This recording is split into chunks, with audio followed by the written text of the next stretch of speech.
In the long nights when the world finally grows silent, we begin to recognize a familiar truth that has always lived quietly beneath the surface. The modern mind has never truly rested.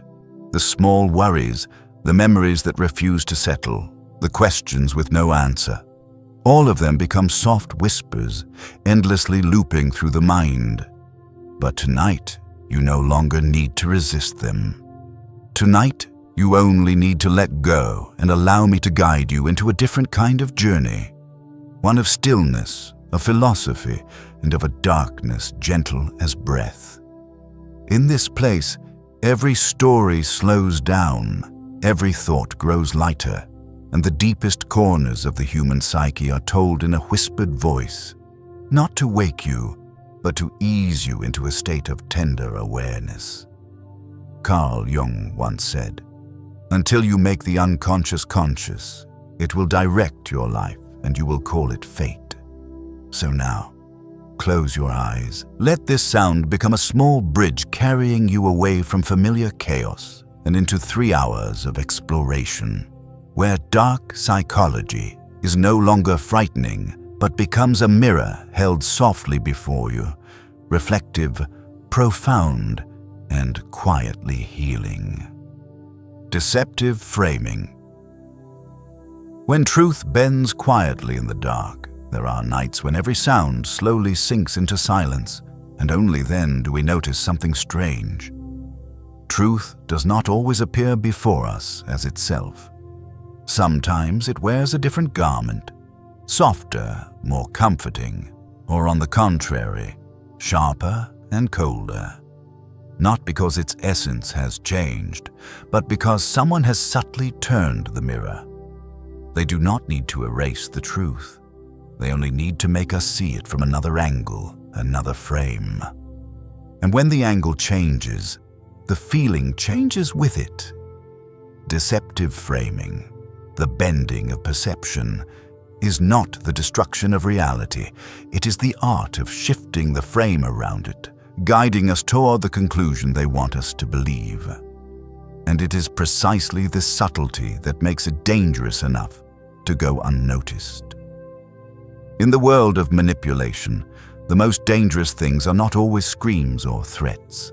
Sometimes they arrive dressed in explanations that sound perfectly reasonable, in gentle words, or even in what appears to be sincerity. Carl Jung once wrote in Psychological Types, "We see the world not as it is, but as we are. And that weakness, that blind spot in perception, becomes the doorway through which framing is distorted." Imagine looking at a painting. The painting does not change, yet simply replacing its frame from a simple wooden one to an ornate golden one transforms the way you feel about it. This is the psychological mechanism manipulators understand intimately. They never touch the truth itself. They touch your perception of it. They might say, "I didn't lie to you. I only didn't want to hurt you." Or, "You're not understanding this correctly. Let me explain again." These words sound harmless, even kind. But if you listen long enough, you'll sense a subtle shift where the center of the issue is pulled away from truth and redirected toward emotion, fear, or your supposed misunderstanding. Slowly, you stop asking, "What happened?" and begin asking, "Did I misunderstand?" And when the question changes, the answer changes too. To understand deceptive framing, we must understand something deep within human psychology. We believe the story that is told the most coherently. What convinces us is not truth, but emotional consistency. Nietzsche once wrote in Beyond Good and Evil, "There are no facts, only interpretations." When a story is told with calmness, with confidence, with a logic that seems reasonable, we are drawn into the frame more easily than into the event itself. And so the manipulator doesn't need to lie. They only need to retell the story in a different shade. A cold gesture becomes, "I just wanted to give you space." A cruel remark becomes, I was just too stressed today. A betrayal becomes, I made a mistake because I loved you too much. Nothing is denied, but everything becomes blurred. And in that blur, trust begins to tremble. Deceptive framing works by making you doubt your own intuition. And once you doubt your intuition, you begin depending on the other person to re-explain everything. That is the moment control shifts. Manipulators know that human beings tend to believe whatever hurts less. They do not force you to believe them. They simply create a version of truth that is easier for you to accept. And at night, when the mind grows fragile, when all you want is peace, a gentle explanation can make you overlook things that should never be overlooked. But here, in this quiet space, you can observe everything again, not to condemn anyone, but to understand yourself. Every form of manipulation begins from a deeply human need, the need to be seen, to be understood, to feel that our experience matters. And because of that, the frame around truth becomes easy for someone else to repaint. Dostoevsky once wrote in Notes from Underground, "Man is a creature that can get used to anything." And it is true. When truth is bent long enough, we begin to accept its distorted shape. Accept it so much we start calling it natural. But you know something? No frame is fixed. No interpretation is absolute. In a night this quiet, when you soften your shoulders, loosen your gaze, and let your breath slow just a little, you may feel something else. Truth does not need to be defended with anger. It only needs not to be forgotten. And sometimes, returning to the original angle, the one untouched, unpainted, is the gentlest way to return to yourself. As we close this part and step into the next, hold something soft within you. All manipulation begins with small things, with a sentence that sounds reasonable, with an explanation that gently confuses you, with a feeling that's just slightly unclear. But this journey is not about fearing the dark. It is about seeing through it, slowly, quietly, and with full awareness. And when you're ready, we will step into the next technique of dark psychology, one as gentle as a breathing shadow and as deep as a question that does not rush to be answered. And when we step out of the distorted frames of deceptive framing, when we begin to see the sharper outlines of truth, we may think we have finally escaped the maze. But the darkness within human psychology never ends at just one door. Behind that first door, there is always another mechanism, another subtle form of manipulation. And one of the softest, gentlest, yet sharpest traps of all is the trap named entrapment through reciprocal obligation, the snare woven from kindness. There are gifts that warm the heart, but there are also gifts that freeze your freedom. In the dim quiet of psychology, this is one of the subtlest truths. Humans are born with an instinct to reciprocate. When someone gives us something, even something small, we feel a thin thread, light as air, almost invisible, wrap around our wrist. That thread is obligation. Not obligation forced upon us, but obligation we bind upon ourselves. And this is where manipulators begin to weave their net. They do not arrive like a storm. They arrive like a beautiful morning with unexpected help, perfectly timed support, or sacrifices that seem utterly sincere.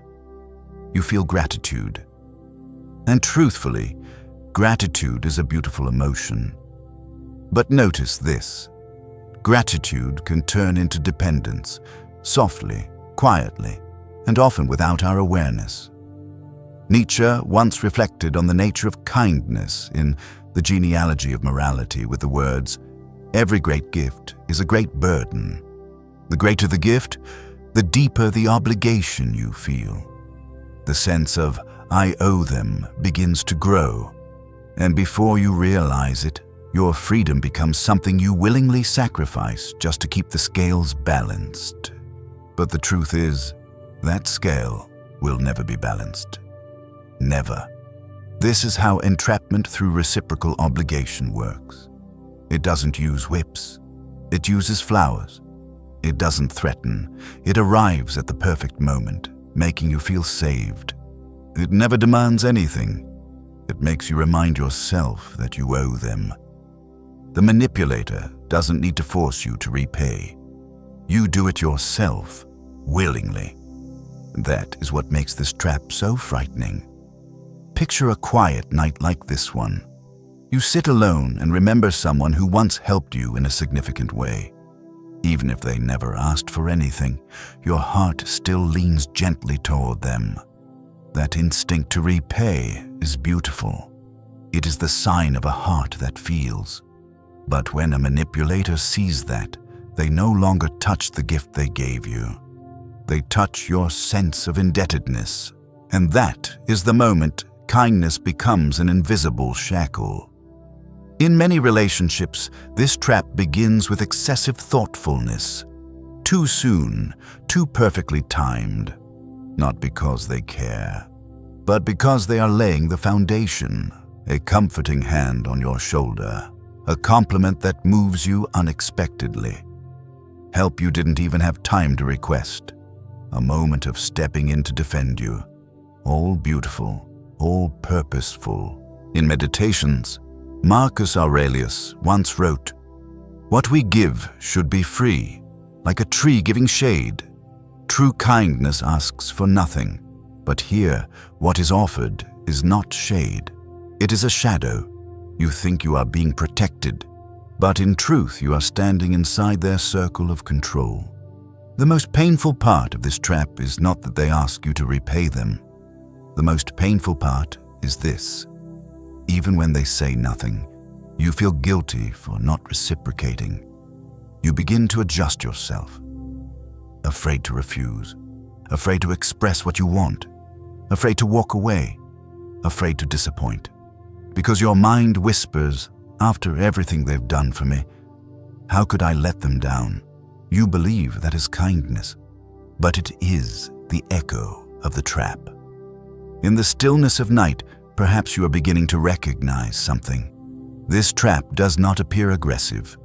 It arrives through niceness. And because it comes from niceness, it is hard to question. You won't ask, "Are they using me?" You will only ask, "Am I letting them down?" And the manipulator only needs you to ask the wrong question. Once that happens, they have you, your heart, your gratitude, your silence. But tonight, let this quiet place become a space where we look back gently, without accusation, without bitterness, only understanding. Because understanding is the first door out of every form of bondage. Perhaps you've been tied by someone's kindness. Perhaps you felt guilty for not returning something you never wanted in the first place. Perhaps you've hesitated to set boundaries with someone who was too good to you. But remember Jung's words in The Undiscovered Self. A gift is only real when it asks for nothing in return. If a gift makes you feel less free than before you received it, it is not a gift. It is a shackle wrapped in velvet, soft, beautiful, but still a shackle.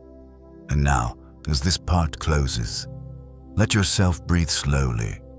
Let your body soften. Let your mind settle. Let this lesson spread within you like ink drifting through still water. The journey is long, and in the next part, we will step into another form of control. One not born from kindness, but from social bonds, an invisible triangle that can quietly reshape the way you see yourself. Triadic closure manipulation. When three people become a subtle trap, and when we finally step out of the gentle chains of kindness, when we understand that not all benevolence is freedom, another door opens in the darkness of human psychology. A door that does not lead us into solitude, but toward the third person. Because sometimes control does not come from a gift, nor from an explanation, but from the quiet way someone places us inside a triangle, a structure that appears simple, yet carries immense manipulative force. This is where triadic closure manipulation begins. An invisible triangle crafted between you, them, and another person. Triadic closure manipulation is a form of control so subtle it feels almost untouchable. The manipulator does not act directly. They act through a middle point, another person, another voice, another source of information. They understand that when a third party stands between two people, everything suddenly feels more believable, more reasonable, and less likely to be questioned. It is not that they tell you you're wrong. It is that the other person thinks so too. It is not that they say you're sensitive. It is that everyone feels that way. It is not that they distance themselves. It is that someone told them something. And so the triangle begins to close around you. Imagine standing in a dim room with 3 candles lit. You, the other person, and the third one.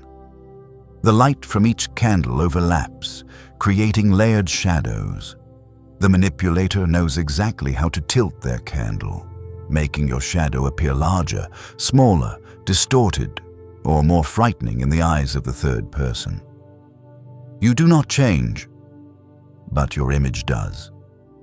That is the essence of manipulation through triangulation. A shift in lighting, a subtle turn of a mirror, a seemingly innocent remark crafted with precision.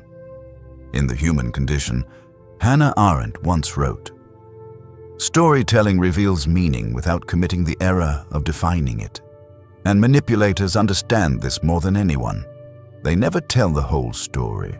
They tell the part that will make you see the third person the way they want, or make the third person see you through a fogged lens."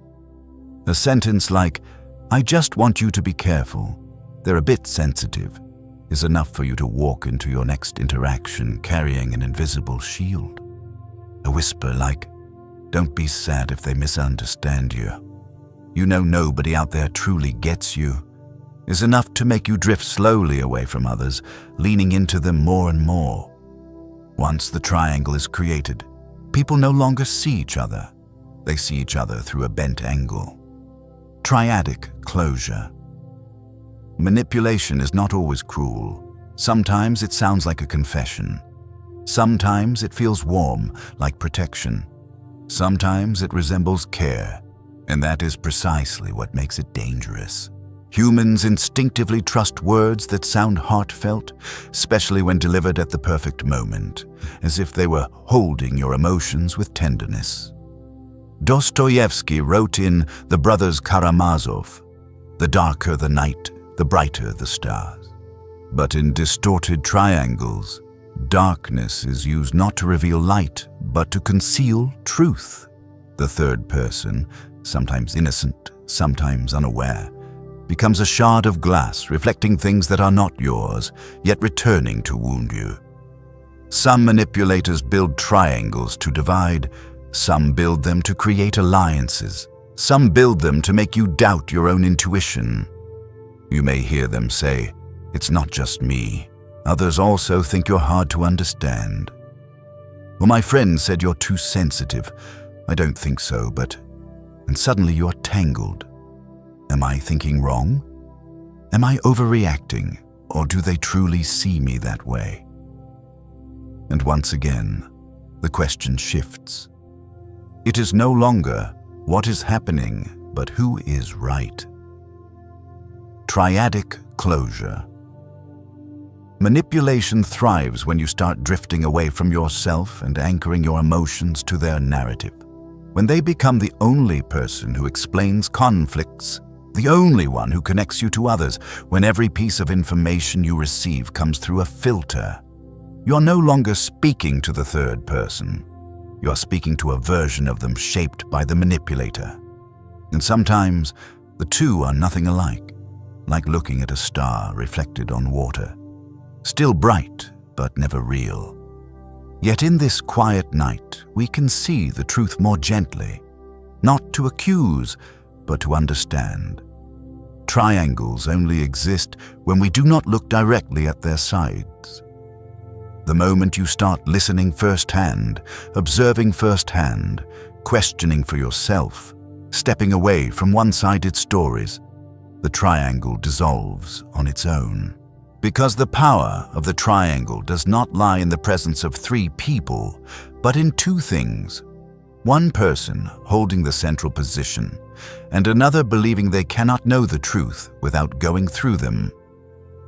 Triadic closure.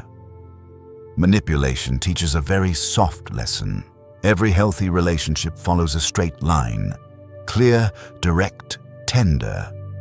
Every toxic triangle is built from whispers, from small doubts, from scattered pieces of information, from sentences that seem harmless, yet bend your emotions just enough.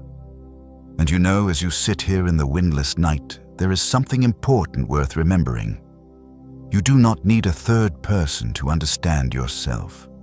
You do not need a mediator to know who truly stands with you. You're capable of seeing directly, feeling directly, and stepping out of any triangle constructed to confine you. And to let this part close softly, let your breath slow just a little, and let your mind drift with the last lingering words.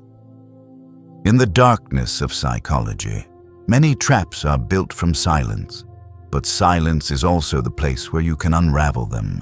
Minimization. When your emotions are reduced until they can no longer be heard, and when we leave the shadow of relational triangles, when we walk out of the hallway filled with the whispers of third parties, another landscape of psychology opens before us. It is not loud, not dramatic, not sharp like the mechanisms before it. It arrives gently, so gently that if you are not still enough, you may not notice it. A form of manipulation thin as mist, yet capable of sinking into the very core of your emotions. This is minimization, the soft shrinking of your experiences until you begin to doubt your own feelings a little, then a little more, until you no longer know what is real and what is overreacting. Minimization does not deny the event. It denies your feelings about the event. Someone might say, "I just forgot. Why are you reacting like this?" Or, "It's not even a big deal." Or, "You're too sensitive." These words sound calm, as if they are helping you see things more lightly. But in truth, they are invalidating something sacred, your inner experience. Because the truth is this: what hurts is not only what happened, but the emotion that rose immediately after. And when that emotion is minimized, you begin to minimize yourself. In Letters from a Stoic, Seneca once wrote, "We suffer more often in imagination than in reality."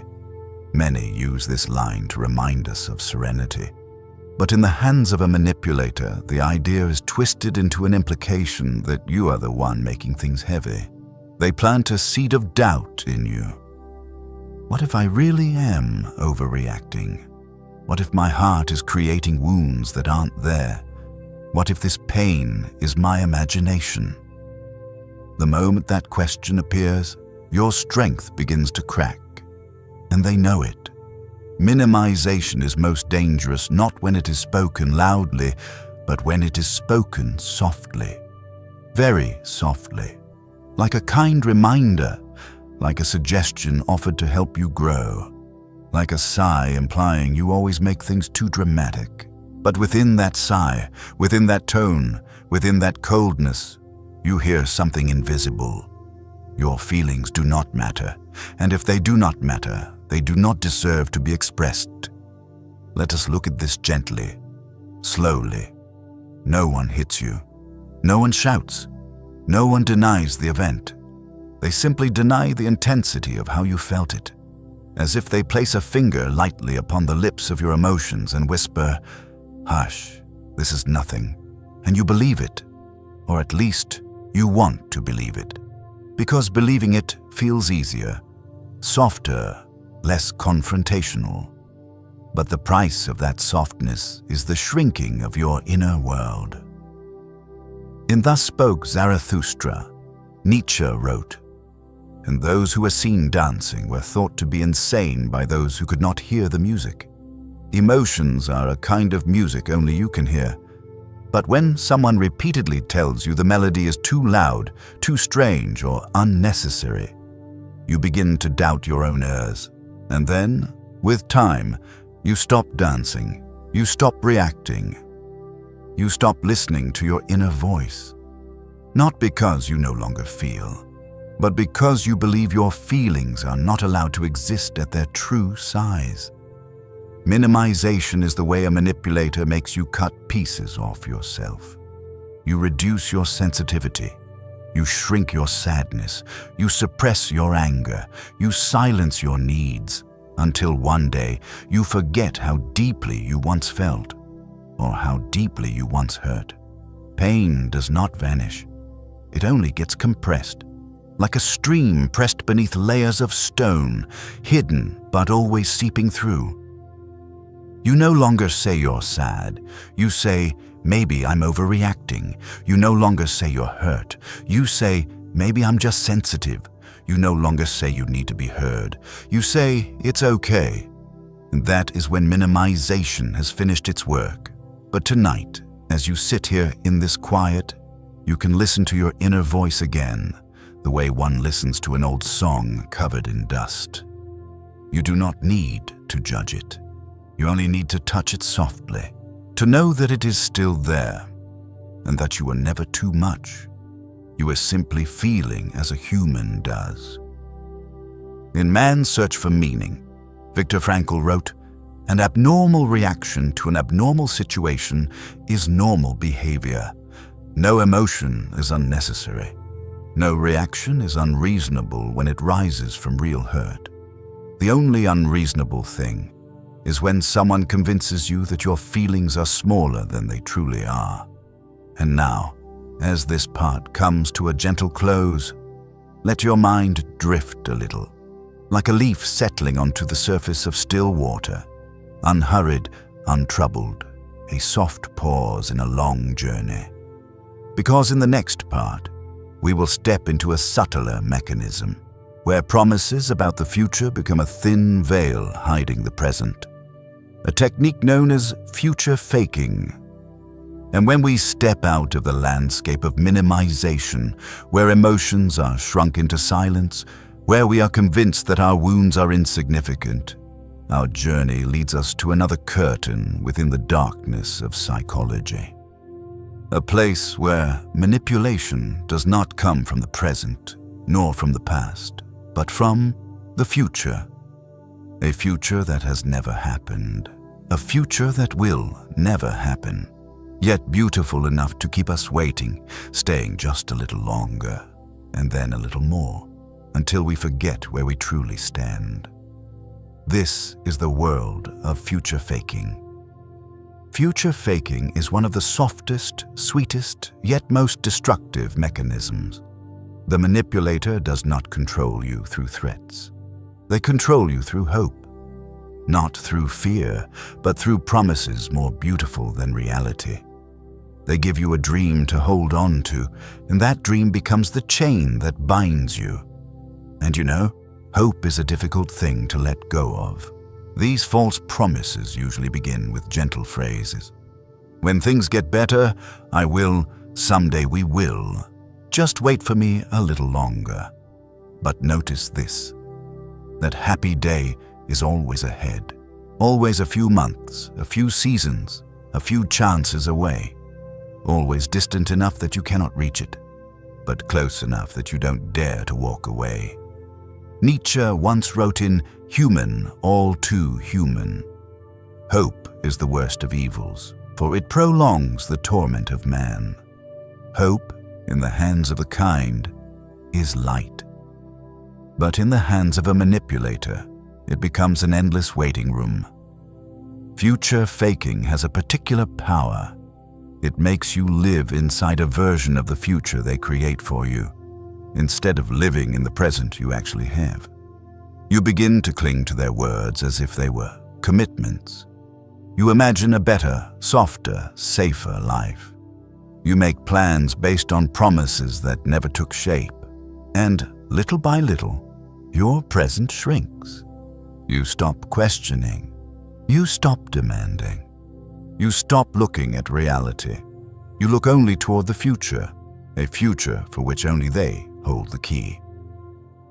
In The Myth of Sisyphus, Albert Camus wrote, "A man is always a victim of his truths, but with future faking, a person becomes a victim of things that will never be true." The manipulator creates a Sisyphus in your heart. You push the boulder of hope up the hill, and each time it rolls back down, they build a new hill, prettier, farther, shimmering with promise. And you begin again. Not because you are foolish, but because you want to believe. Hope has a particular sound, like the soft wind brushing past the window tonight, making us think a new season is near. But future faking distorts that sound. It turns hope into delay, love into promises, trust into endless waiting. You begin to say, maybe they just need more time. Maybe I should be more patient. Maybe they will change. You stop looking at what they do. You look only at what they say. And that is the moment future faking succeeds. It takes you out of reality. Reality is no longer where you stand. Reality becomes what hurts. While the future, symbolic, glittering, fragile, becomes the soothing drug they offer, a drug you become dependent on. Dostoevsky wrote in The Idiot, "To love is to suffer." But future faking is not love. It is bondage wrapped in the language of affection, and because of that, its pain is subtler, deeper, and far more difficult to leave. Future faking needs only one thing to survive. You must keep hoping. That is why manipulators always offer promises at the moment you're about to walk away, about to wake up, about to see clearly. When you grow tired, they promise. When you grow disappointed, they promise. When you want to leave, they promise. And so every promise sounds like salvation. But look slowly, look deeply. It is not salvation, it is a shadow of a door that never existed. And in this calm night, when every outside sound has softened, you can touch this truth gently, like touching the surface of water. You deserve a future built by actions, not by beautiful words. In Meditations, Marcus Aurelius wrote, "Waste no more time arguing what a good man should be. Be one." If someone truly wants to build a future with you, they will not speak endlessly about it. They will begin building it. Starting today. Starting with the smallest acts. No reason is ever large enough to delay sincerity. And no promise is beautiful enough to hide a present full of emptiness. To bring this part to a soft close, take a slow breath, as if reclaiming the weight of the present. Let your breath guide you back to where you are sitting now, where gentle light rests, where quiet settles against your chest. Because next, we will walk into another form of bondage, not through the future, but through calculated unpredictability, a mechanism that makes your heart dependent on someone's inconsistency, intermittent reinforcement. And when we gently close the door of future faking, when we step away from the world of promises that never touch the ground, our journey leads us into another shadowed region of human psychology. A place where manipulation does not arise from hope, but from fluctuation. Not from a beautiful sentence, not from an imagined future, but from the unpredictable rhythm in the way someone treats you. One warm day, one cold day, one day overflowing with affection, one day disappearing without a trace. And it is this inconsistency that becomes the deepest hook into the heart. This is intermittent reinforcement, the addictive intermittent reward. In the earliest psychological studies on behavior, BF, Skinner discovered that the most effective way to make a creature dependent on an action is not to reward it every time, but to reward it occasionally, unexpectedly, unpredictably. And strangely enough, the human brain works the same way. When the reward, affection, love, tenderness, attention, arrives intermittently, we don't just crave it, we become addicted to it, because we don't know when it will come again. We wait, we hope, we imagine, we blame ourselves, we try to do better. And then, when tenderness suddenly returns, we finally exhale, like a wanderer in the desert finding the first drop of water. But it is that very drop that binds us to an invisible thirst. Intermittent reinforcement is not continuous cruelty. It is cruelty woven between moments of softness, and that is what makes it one of the most powerful forms of manipulation. Someone can disappear for 3 days, leaving you aching in hollow silence, then suddenly return with an embrace so warm, you forget every wound, and the cycle begins. In Beyond Good and Evil, Nietzsche wrote, "He who fights with monsters should be careful lest he thereby become a monster." But in intermittent reinforcement, you're not fighting a monster. You are fighting your hope for a better day, and that hope turns you into a prisoner of emotional instability. What makes this mechanism so powerful is how deeply it strikes the roots of attachment. You will not clearly remember the cold days, but you will vividly remember every unexpected tender word. You will not remember the times their silence made your heart sink, but you will vividly remember the moment they called you the most important person. You will not remember the nights you couldn't sleep, waiting for a message that never came. But you will remember perfectly the time they suddenly appeared and said they missed you. Instability creates attachment. Absence creates longing. Intermittence creates obsession. In The Brothers Karamazov, Dostoevsky wrote, "Man is sometimes extraordinarily, passionately in love with suffering. Not because humans enjoy suffering, but because sometimes pain woven with tenderness confuses us. We begin to believe that suffering is the price we must pay to hold on to love, that waiting will be rewarded, that if we just persist a little longer, everything will go back to the way it once was. But intermittent reinforcement never restores the beginning. It only draws you into a spiral, and then deeper. Imagine a clock. The minute and second hands move steadily, but the hour hand jumps. Sometimes staying still too long, sometimes shifting suddenly. The irregularity makes it impossible to know the real time. And just like that, you lose your sense of rhythm. You lose your sense of grounding. You lose your sense of yourself. That is intermittent reinforcement. It makes your emotions no longer rooted in reality, but in the cycles another person creates. You may find yourself asking, "What did I do wrong? Why were they warm yesterday but cold today? Am I not good enough to keep their attention?" But those are the wrong questions. No matter how perfect you are, you cannot predict someone who intentionally creates instability. Instability does not reflect you. It reflects them. Marcus Aurelius once wrote in Meditations, "The soul becomes dyed with the color of its thoughts." And when your mind is dyed by waves of unpredictability, warmth then distance, affection then absence, your soul becomes colored by insecurity. Not because you are weak, but because you are human. You respond to uncertainty. Everyone does. But in the stillness of this night, as you listen with an open and gentle heart, you can do something very small. Look at what has tired your heart so deeply. You can ask yourself, is real love truly this unstable?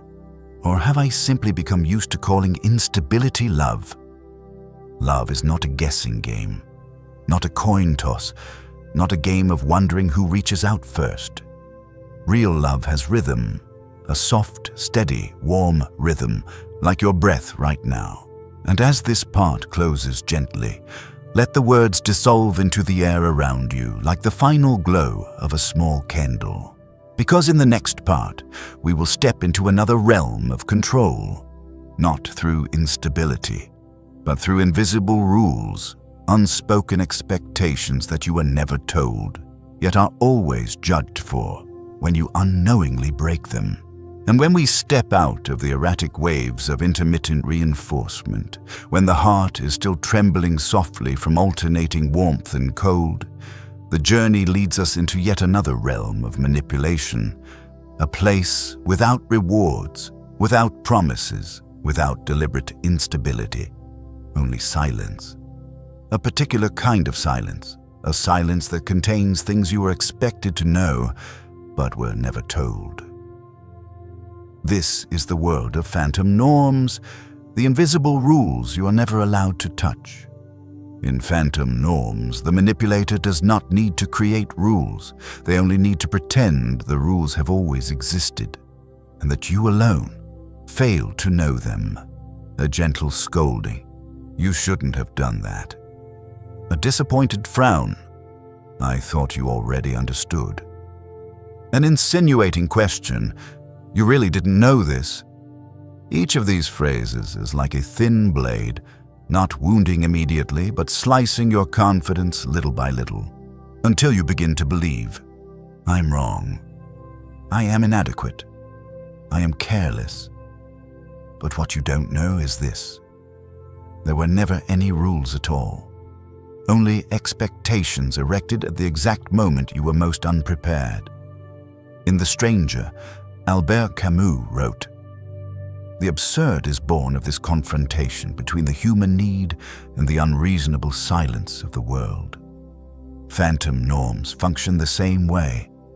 A confrontation between your need to be understood and someone else's calculated silence. You don't know where you went wrong. You don't know what the expectations are.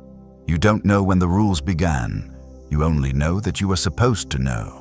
And when you don't know, you are punished, not with violence, but with disappointment, distance, silence. The most refined forms of psychological punishment. Phantom norms make you walk a dimly lit path where every step may land on a mistake you were never informed about. You text at the wrong time. You reply in the wrong tone. You laugh in the wrong moment. You are spontaneous in a way that is not up to standard, and none of it is ever spoken aloud. Only expressions, tension, and vague remarks like, "I thought you were more considerate." That's when your self-worth stumbles. Once, twice, again. Until eventually, you begin constructing hundreds of rules in your own mind, trying not to disappoint anymore. And the saddest part is this: the manipulator never tells you when you've done something right, because clarity is not their goal. Their goal is for you to remain uncertain, always guessing, always walking carefully. Nietzsche once wrote in The Gay Science, "Invisible threads are the strongest ties. Phantom norms are exactly those threads. They have no shape, no name, no beginning, and no conclusion. Yet they tighten each time you try to be better, more correct, less wrong." Perhaps the deepest pain of phantom norms is not that you are punished for doing wrong, but that you are punished even though you were never taught how to do right. Like a test with no answer key, where every mistake is marked so heavily you no longer dare to hold the pen. Like a house with hundreds of doors, and every time you open the wrong one, their gaze makes you feel as if you've destroyed something precious. It begins to seem as though you are always the one not enough, always the one not understanding, always the one who should have known but didn't. And so phantom norms erode your confidence in silence. But what you must remember in the gentle quiet of tonight is this: someone who truly loves you will tell you what they expect. Someone who wants to control you will make you guess. Because guessing breeds dependence. Guessing breeds fear. Guessing assigns you a lower place in the relationship, just to avoid disappointing them again. In Meditations, Marcus Aurelius wrote, "If it is not right, do not do it. If it is not true, do not say it." Clarity is a form of virtue, and its opposite, ambiguity, can become a form of power. And then, when you understand phantom norms, when you see that a rule cannot punish you if it was never spoken, you reclaim something important, the right to be yourself. You no longer have to guess, no longer have to tiptoe, no longer have to walk as though the ground beneath you is glass. You begin to ask, what is the rule? You begin to say, this was never agreed upon. You begin to live more freely. And now, as this part closes with a slow breath, we prepare to step into another territory of psychological manipulation, not through invisible rules, but through deliberate agreement, through making you say yes even when you do not yet understand what you are agreeing to. That is where the echoic agreement trap begins. And when we step out of the fog of phantom norms, when we leave behind those invisible rules that kept us constantly on guard, another door opens quietly in this contemplative journey. No more vague expectations, no more unnamed punishments, no more furrowed brows filled with unspoken disapproval. This time, the manipulation comes from something that appears warmest of all, agreement. But it is not real agreement. It is a mirror, a deliberate reflection, an echoic agreement, a trap designed not to make you feel understood, but to make you believe you are being understood. The echoic agreement trap works by leading you to think, they're just like me, they get me, they truly empathize with me. They become the perfect version of the person you always wish to meet. Someone who seems to hear every small tremor in your voice. Someone who smiles and nods at the exact moment you feel vulnerable. But look closely, deeply, the way light glides across the still water tonight. They are not agreeing. They are echoing your emotions to make you speak more, to make you reveal more. The smile is not empathy. It is a velvet-covered blade. In The Art of War, Sun Tzu wrote, "Appear weak when you are strong, and strong when you are weak."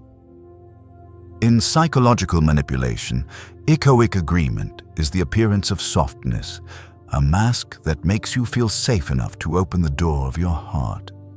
Manipulators know that when you believe they are just like you naturally become more vulnerable. You want to share. You want to trust that someone finally understands you. And once that inner door opens, they step inside not with flowers, but with intention. They listen to gather.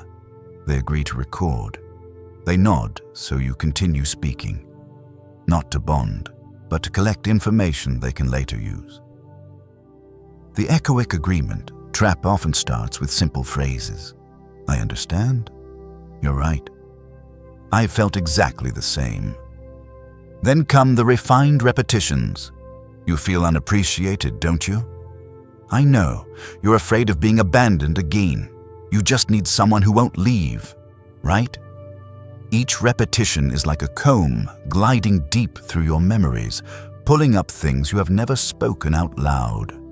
You think you found a kindred soul, but often it is only a mirror adjusted to reflect you. So perfectly, it becomes frightening. In Thus Spoke Zarathustra, Nietzsche wrote, "Whoever fights monsters should see to it that in the process, he does not become a monster." The echoic agreement trap does not make you fight a monster. It makes you fight your own past, the memories you handed over, the wounds you revealed when you believed you were being genuinely heard. And then, those very things are turned into weapons, not to destroy you instantly, but to gain advantage, power, dominance. A manipulator might say, "I know you're afraid of being abandoned. You told me so. Or, I'm protecting you from your own oversensitivity. The information you shared in moments of vulnerability becomes the invisible thread binding your wrists. The echoic agreement trap is a very gentle form of manipulation. Very warm, very loving. And that is what makes it dangerous. People are not afraid of being attacked directly. People are afraid of melting. And false agreement is the fastest way to make someone melt. If someone contradicts you, your instinct is to defend yourself. But if someone agrees with you perfectly, excessively, uncannily, you open the door. You hand over the key without being asked. Picture this. You're standing in a quiet forest. Someone approaches and softly says they were once lost in this forest too. They tell a story strangely similar to yours. They describe fear just like your fear. You trust them instantly. Because similarity creates trust. But what you don't know is they were never lost. They only learned how to imitate your footsteps. In The Brothers Karamazov, Dostoevsky wrote, "We are all cruel. We are all monsters. We all make others suffer." A reminder that cruelty does not always come from the hand. Sometimes it comes from listening with the wrong intention. Listening to love is a gift. Listening to control is a trap. Echoic agreement is the thin line between them. But now, in the quiet of tonight, you can remember something deeply important. You are not wrong for opening your heart. You are not wrong for believing in resonance. You are not wrong for thinking someone truly understood you. The only wrong lies in someone using that trust as a snare. But the fault never belongs to the one who trusts. It belongs to the one who exploits trust. Marcus Aurelius once wrote in Meditations, "The best revenge is to be unlike your enemy." You do not need to defend yourself by becoming cold. You only need to see clearly, so your softness is never handed to the wrong person again. And as this part closes, like a flower folding its petals into the last light of dusk, we step into another territory of manipulation where words are not wrapped in agreement but layered with two truths and a single lie, refined into a linguistic weapon, the truth sandwich technique. And when we close the door of the echoic agreement trap, where excessive agreement becomes a delicate net to capture your honesty, we enter another landscape of language. A place without reflective nods, but with a deliberate arrangement of truth and falsehood layered like an intricate sandwich. A slice of truth on top, a slice of truth beneath, and in the middle, the small but potent filling. The lie wrapped so softly it no longer feels sharp. This is the truth sandwich technique. A method that allows falsehood to glide down easily because it is placed between two truths. The truth sandwich does not deny truth. It relies on truth. It borrows the strength of truth the way a weak swimmer borrows the current to drift farther. Manipulators understand that humans are born trusting structure. We trust rhythm, consistency, statements that flow. A true-false-true sequence feels reasonable because the opening and closing soften the twist in the center. It sounds like music. Smooth, rounded, suspicion-free. In the Republic, Plato warned, "Falsehood is useful to men as a kind of medicine." Manipulators know this well. They use truth like sugar coating, making the lie easier to accept. They might say, "I know you always try your best." Truth. But sometimes you're more selfish than you realize. Manipulation. Still, I'm here because I believe in us. Truth. In just 3 lines, the attack in the middle slides into your mind like a velvet-wrapped blade. You don't react strongly. You feel persuaded, even guilty. That is the frightening power of this technique. Tonight, let your breath fall slow and soft so we can look deeper into the structure of the truth sandwich. The danger is not the lie itself. It is the way the lie hides among truths. A truth that makes you nod. A truth that makes you relax. A truth that opens your guard. And once the doors open, the falsehood walks in like an uninvited guest wearing a polite coat. In Beyond Good and Evil, Nietzsche wrote, "The most dangerous lies are truths moderately distorted." The truth sandwich does not pit falsehood against truth. It lets truth support falsehood. A quiet collaboration. No shock, no resistance. The surrounding truths reduce your instinct to question, stopping you from asking, "Why would they say that?" Instead, you think, "They might have a point. Maybe I should look at myself." And just like that, your mind tilts, without any force applied. The truth sandwich appears most often when you are vulnerable, when you need reassurance, when you're doubting yourself, when you hope someone understands you. A manipulator begins with a gentle truth. "I know you're very sincere." Then slides in the message they want implanted. "But you always make me feel guilty when I don't do exactly what you want." Then closes with a sweet truth. "I just want us to understand each other." 3 layers. 1 twist. A perfect trap.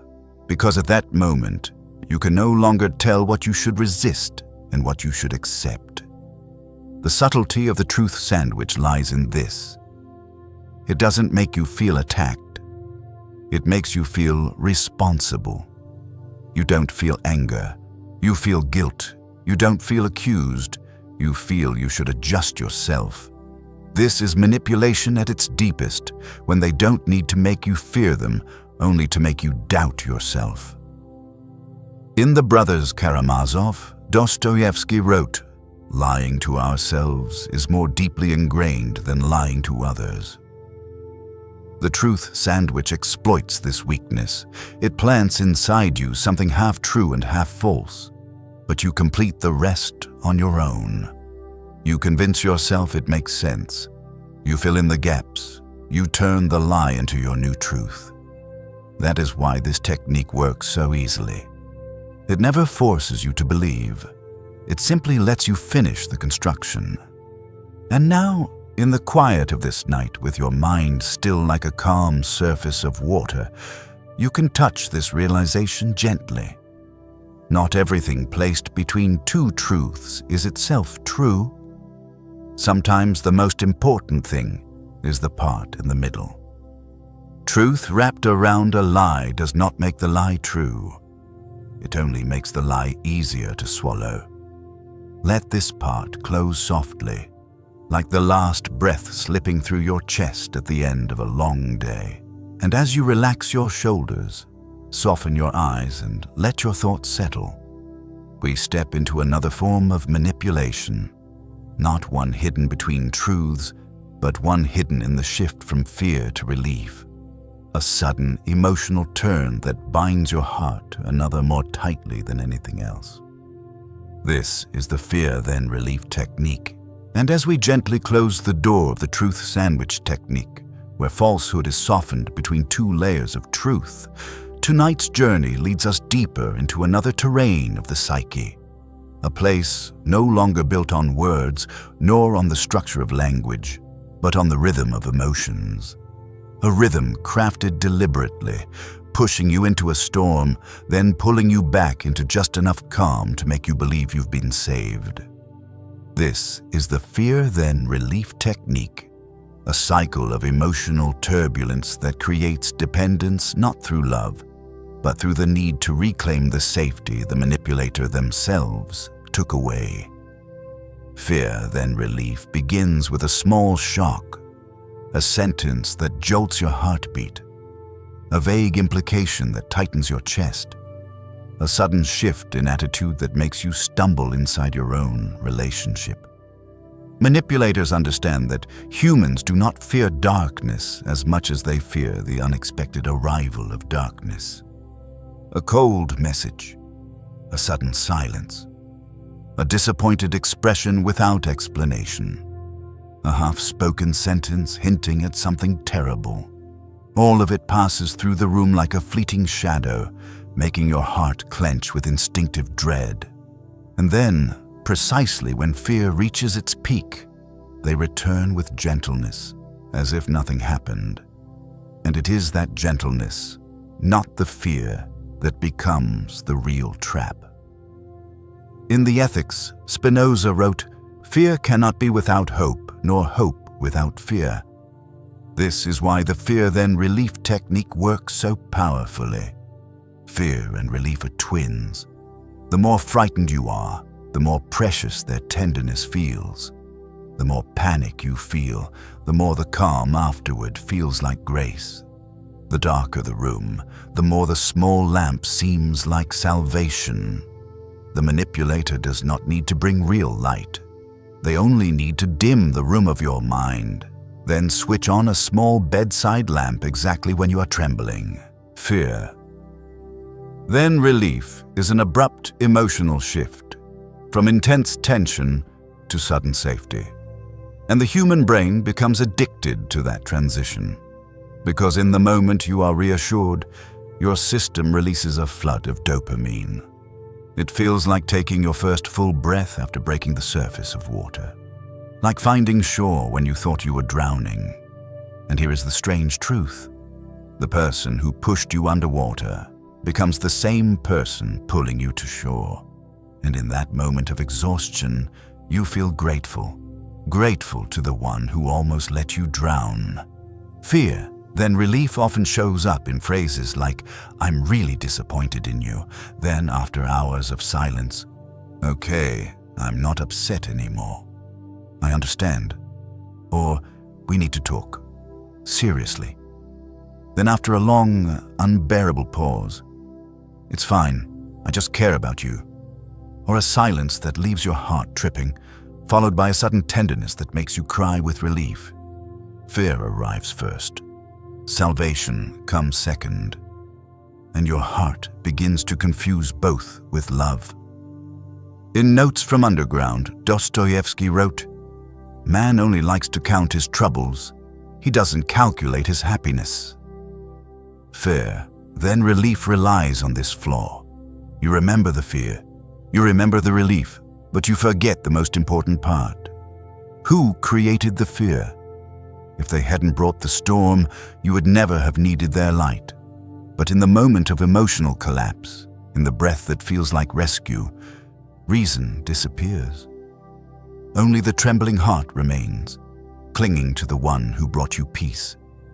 You do not realize that peace was engineered to draw you back. Fear. Then relief is not true comfort. It is comfort applied to a wound they made. The more storms, the more breaks, the more breathless moments, the more valuable their tenderness seems. You begin to treat it as love, as evidence that they care, as proof that they are still there. You fail to see that they are simply conducting the rhythm of fear inside you, like a conductor guiding an orchestra with an invisible baton. Fear, then relief plants a reflex in you. Only they can make me feel safe again. Only they can soothe me. Only they understand. But a question worth asking is, would you need that safety at all if there had been no fear? And is someone truly kind if they are the one who made your heart race in the first place?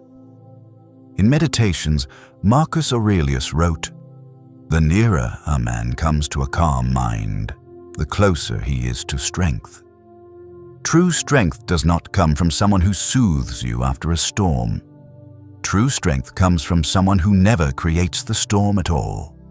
And once this becomes clear, you begin to see the truth hidden behind the fear then relief cycle. Real peace does not come from rescue. It comes from stability. Real affection does not come from emotional whiplash. It comes from steady warmth. Real trust does not come from almost losing each other. It comes from days without fear of loss. Now, as this part slowly closes, allow your breath to lower like a bird descending into the night. Let your heart rest. Let it believe again in peace without conditions, with no storm ahead and no hand pretending to save you from the storm they created. Because next, we step into another terrain of manipulation, where harm does not come from words or emotions, but from the reflection of your own identity. Reverse mirroring. When someone becomes the perfect version of you, not to understand you, but to slip quietly into the inner world you protect.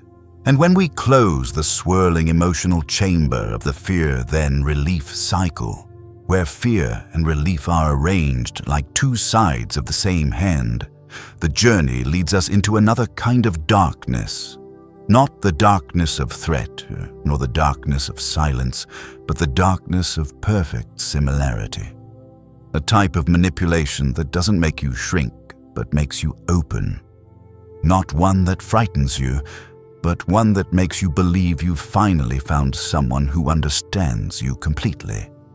This technique is called reverse mirroring, the art of pretending to be you, matching your breath, your thoughts, your pain, your preferences, to make you believe you have met the one.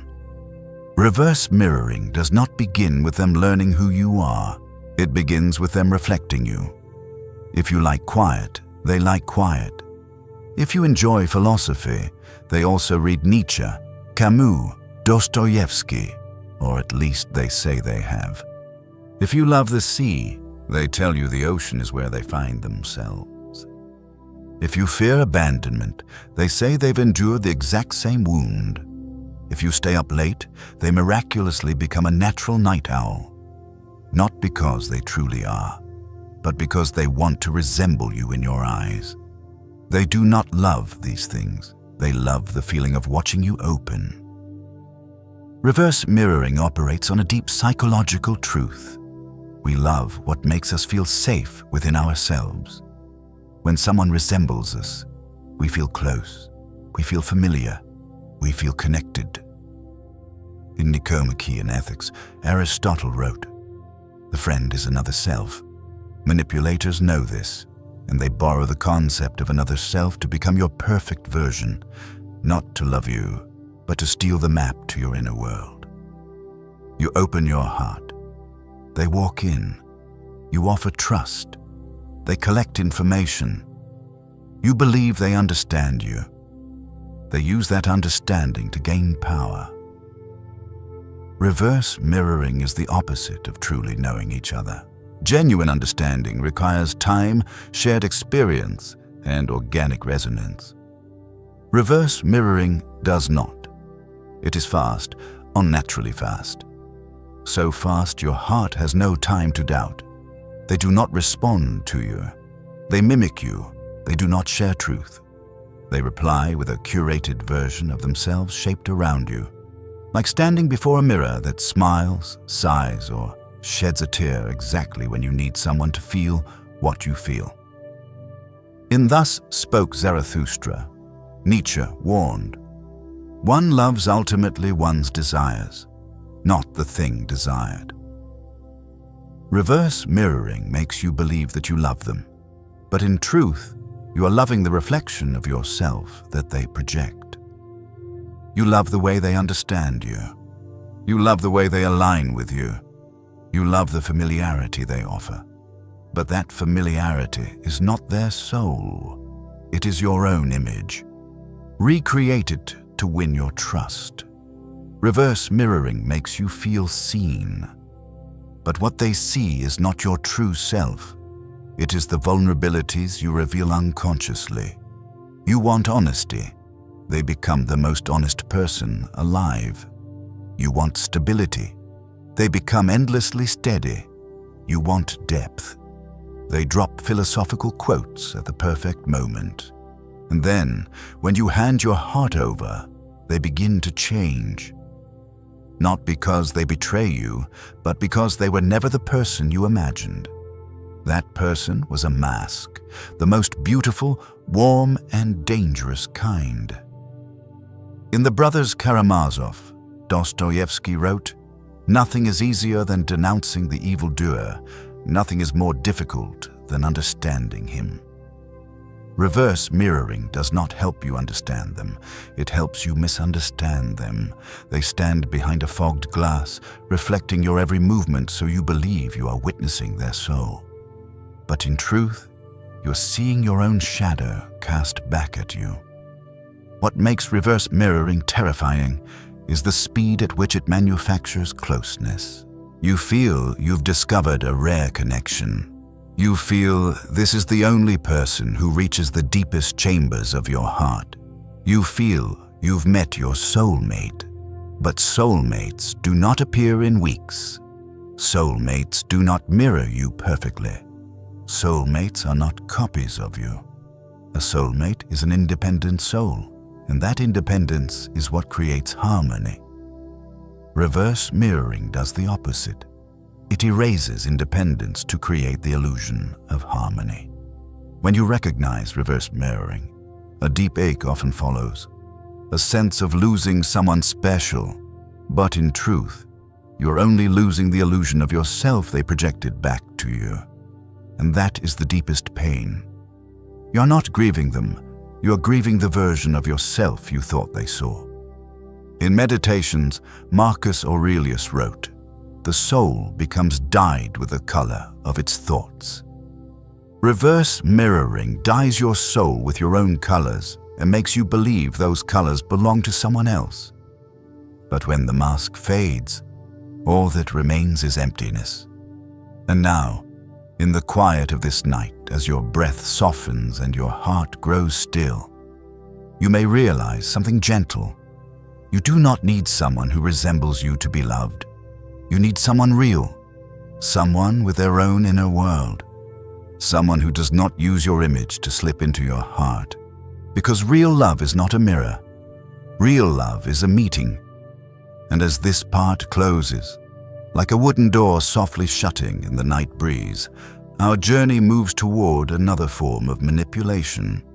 One not based on resemblance, but on the illusion of collective judgment, where what everyone thinks becomes a weapon to make you doubt yourself. Social proof. Hoaxing. And when we gently leave the artificial light of reverse mirroring, where someone borrows your own identity to craft the illusion of harmony, the journey leads us toward another junction of manipulation, one built not on similarity, but on numbers. Not real numbers, fabricated ones. A crowd that does not exist, a consensus that never happened, a collective voice manufactured by a single person. This is social proof hoaxing, the creation of a fake majority opinion meant to make you feel wrong, even when your intuition whispers that you are right. Manipulators understand something profoundly rooted in human psychology. We fear being separated from the group more than we fear being mistaken. We fear being the exception. We fear being the only one who thinks differently. We fear standing alone in a room where everyone else seems to be facing another direction. And this fear becomes fertile soil for social proof hoaxing to grow. They don't need to prove that they are right. They only need to prove that everyone else thinks so. Just a few phrases. Everyone says, people all think. My friends also noticed, others agree that, and suddenly your certainty wavers. Even though everyone is just one person, and that person is them. In the Crowd, a study of the popular mind, Gustave Le Bon wrote, "The masses have never thirsted after truth. They prefer to deify error, if error seduces them. Manipulators know that humans easily trust the voice of a crowd, even when that crowd has never been seen. They only need to say, 'It's not just me. My friend also thinks you're hard to understand.' Or, 'My sister said you're childish.' Or, 'Everyone thinks you're overreacting,' and you begin to shrink inside yourself, not because you believe them, but because you fear being alone in front of an invisible scoreboard. The strange power of social proof. Hoaxing lies in this. The crowd never appears directly. You never meet them, you never hear them, you never know who they are. Everything is told through a single messenger, the manipulator. And because you cannot cross-check, you're left with only two choices: believe or question them and be labeled too sensitive. Imagine standing in a dark room and a voice behind you whispers, "Everyone is looking at you." Even if no one is truly there, your heart beats faster, your hands turn cold, your shoulders curl inward. That is the power of a crowd that doesn't exist. It doesn't need to be real to make you afraid. It only needs to sound real. In Meditations, Marcus Aurelius wrote, "The opinion of 10,000 men is of no value if none of them know anything about the subject. But social proof hoaxing preys on your blind spot. You cannot verify whether those 10,000 voices exist. You cannot know if they understand the situation. You cannot know if they even exist at all. You only know that you are one, and they are many. And this imbalance is enough to let doubt bloom inside you." Even deeper, social proof hoaxing turns your own experience into something ridiculous, oversensitive, different from everyone else. You say you're hurt. They say, "Everyone thinks you're too sensitive." You say you're tired. They say, "People think you're dramatic." You say you don't feel respected. They say you're the only one who sees it that way. And when only you becomes a crime, you fall silent. Not because you are fine, but because you fear being the lone voice. In The Brothers Karamazov, Dostoevsky wrote, "Above all, don't lie to yourself."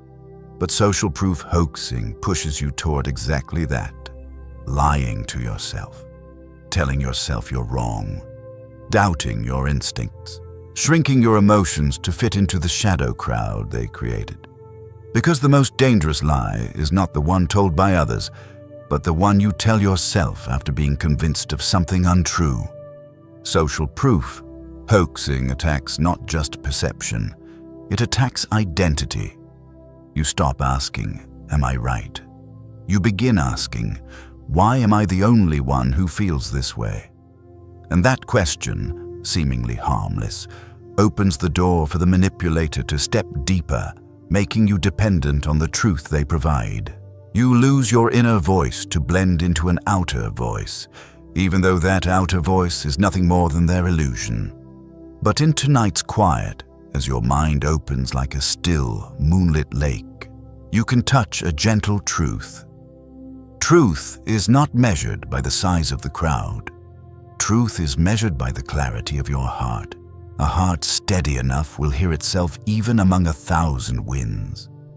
And now, as this part closes like a dimming lantern, let another light wait for you ahead. A form of manipulation not built on crowds, but on emotional explosions, a storm of affection powerful enough to intoxicate and enslave. Love bombing. And when we gently leave the false crowd of social proof hoaxing, when the echoes of everyone thinks so fade like mist dissolving into the wind, the journey carries us into another emotional territory. A place where manipulation does not use distance or ambiguity, but the opposite, an excess of warmth, a powerful warmth, a downpour of affection, a flood of light pouring into your heart until you can no longer see where you end and where they begin. This is the world of love bombing, a storm so tender you mistake it for heaven, when in truth it is simply the first doorway into control. Love bombing begins with the most beautiful things, messages long as love letters, compliments that warm your heart even when you try to stay composed, promises rising like golden birds in the late afternoon sun, acts of care so delicate they leave you speechless. Not a little affection, but too much affection. Too fast, too intense, too beautiful to believe it is real. And because it is so beautiful, it creates an illusion. This must be destiny. In the Symposium, Plato wrote, "At the touch of love, everyone becomes a poet, but with love bombing, The manipulator does not become poetic because they love you, but because they need poetry to open your door. They write as if their heart beats only for you. They speak as if you are the single light in their world. They look at you as if they have been waiting for you across lifetimes, and your heart, in that moment, cannot help but believe. Love bombing works on a very subtle psychological mechanism. When a person receives too much love in too short a time, the brain becomes flooded with dopamine and oxytocin. You don't just feel loved, you feel saved, cherished, chosen. You begin to believe that after all your pain, this person is the one who finally sees your soul. And they know this. They know that the human heart is most vulnerable, not when it is hurting, but when it is soothed too perfectly. One day, they make you feel like the sun of their universe. Another day, they pour over you words that dim that sun into worry. But just as you begin to crumble, they return with another wave of affection. Warmer, deeper, sweeter, pulling you back into a whirlpool equal parts bliss and danger. Nietzsche wrote in Beyond Good and Evil, "There is always some madness in love, but love bombing is not the madness of love. It is the madness of control wrapped in the sweetness of obsession." Remember those moments when they sent you a message at night, "I can't sleep because I miss you," or "You are the one thing I never knew I needed." Such words glow like candlelight in a dark room, warm, soft, enough to make the world feel beautiful again. But love bombing never allows you time to think. It gives you no pause, no breathing space, no quiet moment to ask, why are they so perfect? Because the moment you have silence, you will notice something doesn't feel right. Something isn't natural. Something doesn't arise from their maturity, but from their intention. In The Brothers Karamazov, Dostoevsky wrote, "The mystery of human existence lies not in just staying alive, but in finding something to live for." Manipulators know that every human needs something to live for, and if they convince you that this something is them, they have captured you not through fear, but through meaning. They make you believe your life has entered a new chapter, radiant and full of promise, as if they were the missing piece you've been searching for all these years. But they are not the missing piece. They are the painter of the missing piece. The cruelest part of love bombing is not the storm of affection. It is the moment the storm stops, when they withdraw care, when they become cold and inexplicably distant, when sweet words turn into numb silence, when you find yourself asking, "Did I do something wrong?" No, you did nothing wrong. The storm simply completed its mission, and at the very moment you feel the most abandoned, they drop small drops of affection, just enough to keep you hoping, just enough to keep you from leaving, just enough to keep you addicted. But tonight, in this quiet, as your breath slows and softens, you may realize this. Real love never makes you addicted. Real love makes you peaceful. It does not need intensity. It does not need floods of emotion.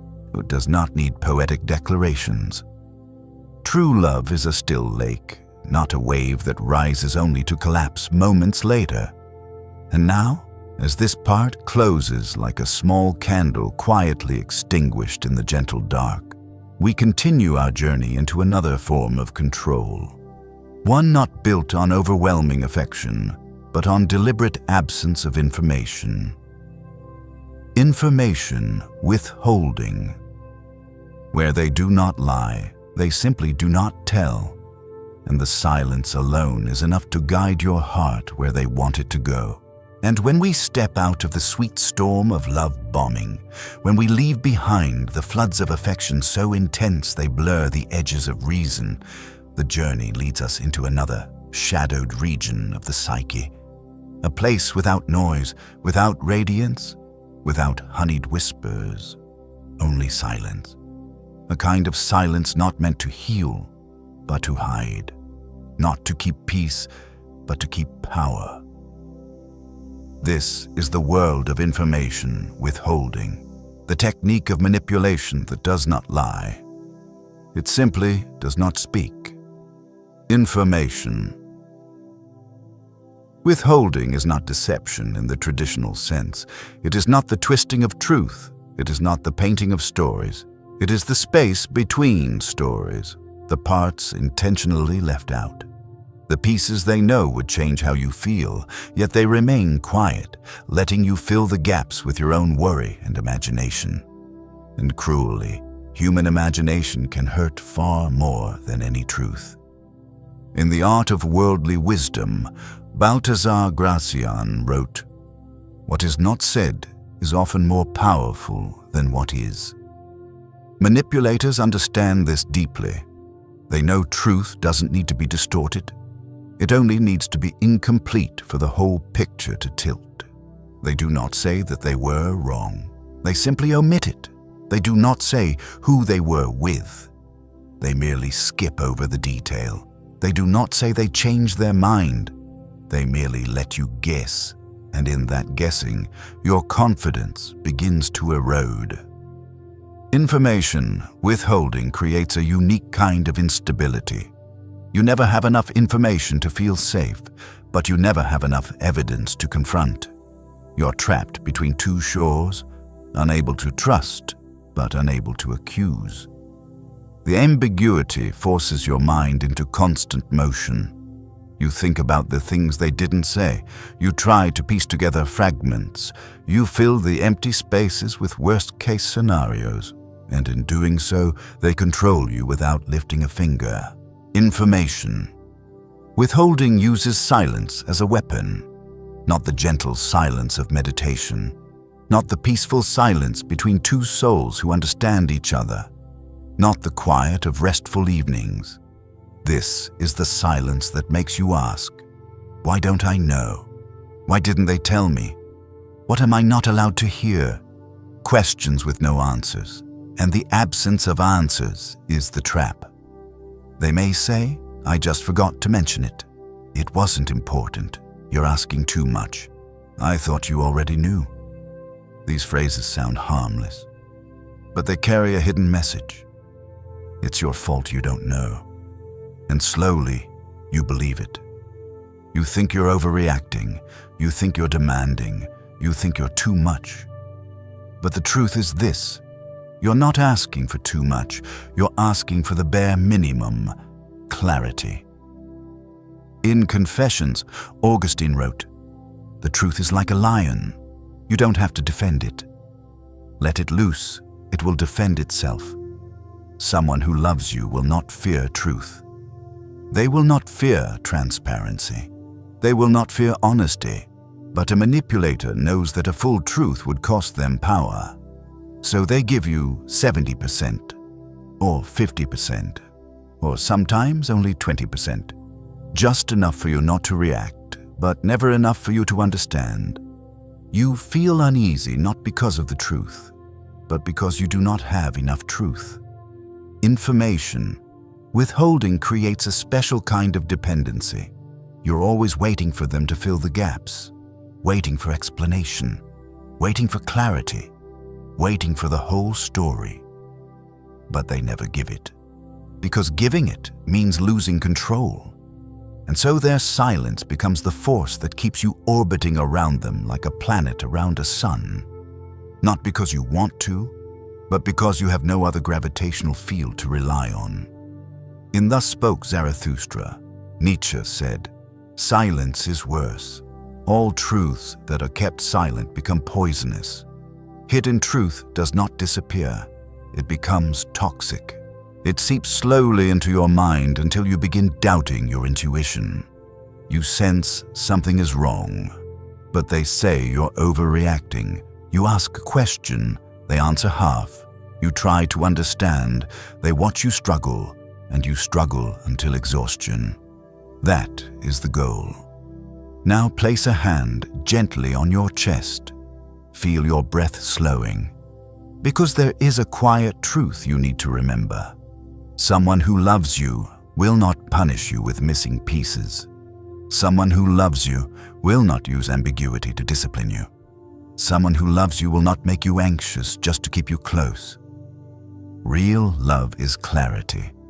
Clarity so effortless you never have to guess, never have to wait, never have to assemble stories in the dark. And as this part closes, like a wooden door trembling softly in the night wind, we step into another form of manipulation. Not one that hides truth, but one that uses past goodness to justify present harm. This is moral licensing, when the good they once did becomes the permit for the harm they do now. And when we step out of the hazy uncertainty of information withholding, when we leave the realm of deliberate silence where truth is sliced into fragments like broken mirrors scattered in the dark, our journey leads us into another form of manipulation, softer, subtler, but far deeper. A manipulation not built on concealment, not built on fear, not built on instability, but built on something tender within you, your gratitude. This is moral licensing, when a good deed from the past is used as a permit for harm in the present. Moral licensing operates by exploiting a very human truth. When someone has once loved us, helped us, or been kind to us, our hearts naturally soften. We forgive more easily. We overlook more easily. We justify more easily. But a manipulator does not cherish this softness. They exploit it. They may say, "I've done everything for you. Did you forget all I've done? I was good to you. Don't blame me now." A light sentence, yet one that weighs on your self-worth like a stone. In Groundwork of the Metaphysics of Morals, Immanuel Kant wrote, "A good will is good not because of what it affects, but because of its willing. A good action is only truly good when it arises from goodness, not from a hidden intention to influence future behavior." But moral licensing flips this entirely. Kindness is offered like an investment, a receipt, a future leverage, not genuine kindness, but kindness as capital meant to justify later harm. Imagine receiving a beautiful gift, thoughtful, meaningful, cherished. You feel gratitude, you feel warmth, but one day the giver says, "I did that for you, so you should understand me." In that moment, the gift becomes a chain. Gratitude becomes burden. Affection becomes obligation. You're no longer allowed to feel hurt, no longer allowed to react, no longer allowed to ask for respect, because they were good to you once. The deepest wound of moral licensing is not the accusation, it is the emotional paradox. You feel grateful, you feel wrong, and you feel guilty for feeling wrong. A tangled spiral inside your heart. The manipulator does not need to shout, does not need to threaten, does not need to set rules. They only need to use the past as a curtain, to hide the present. I loved you so much. I helped you when you were at your lowest. I've always been there for you. All of these may be true, but they are used wrongly. A beautiful truth used to cover an ugly action does not make the action beautiful. It only makes it harder for you to leave. In Beyond Good and Evil, Nietzsche wrote, "He who has a why to live can bear almost any how." Moral licensing preys on this. The manipulator gives you a why, the good they once did, so you will endure anyhow, even when the how is draining your spirit. You tell yourself, "He was so good before. Maybe I'm too sensitive." But you are not sensitive. You are merely held captive by memory. Moral licensing traps you in gratitude, a warped gratitude, a distorted gratitude, a gratitude turned into a weapon. When you want to speak your pain, they remind you of when they lifted you up. When you want to challenge them, they remind you of their sacrifices. When you want to leave, they remind you of how they once loved you completely. And your heart trembles. not from love, but from debt. But you owe nothing. Love does not create debt. Only manipulation requires debt to survive. In The Brothers Karamazov, Dostoevsky wrote, "Love in action is a harsh and dreadful thing compared with love in dreams." True love is not measured by the past.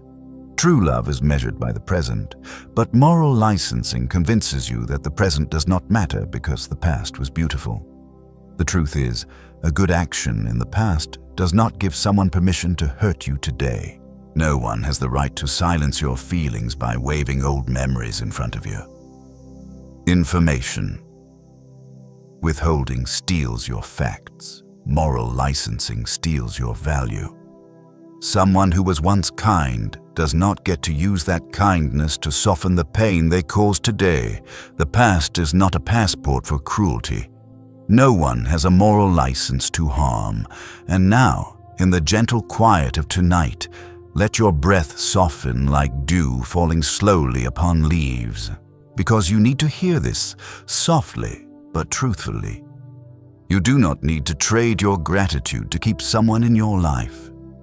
You owe nothing simply because someone was good to you once, and you have the right to protect your present, even if the past was beautiful.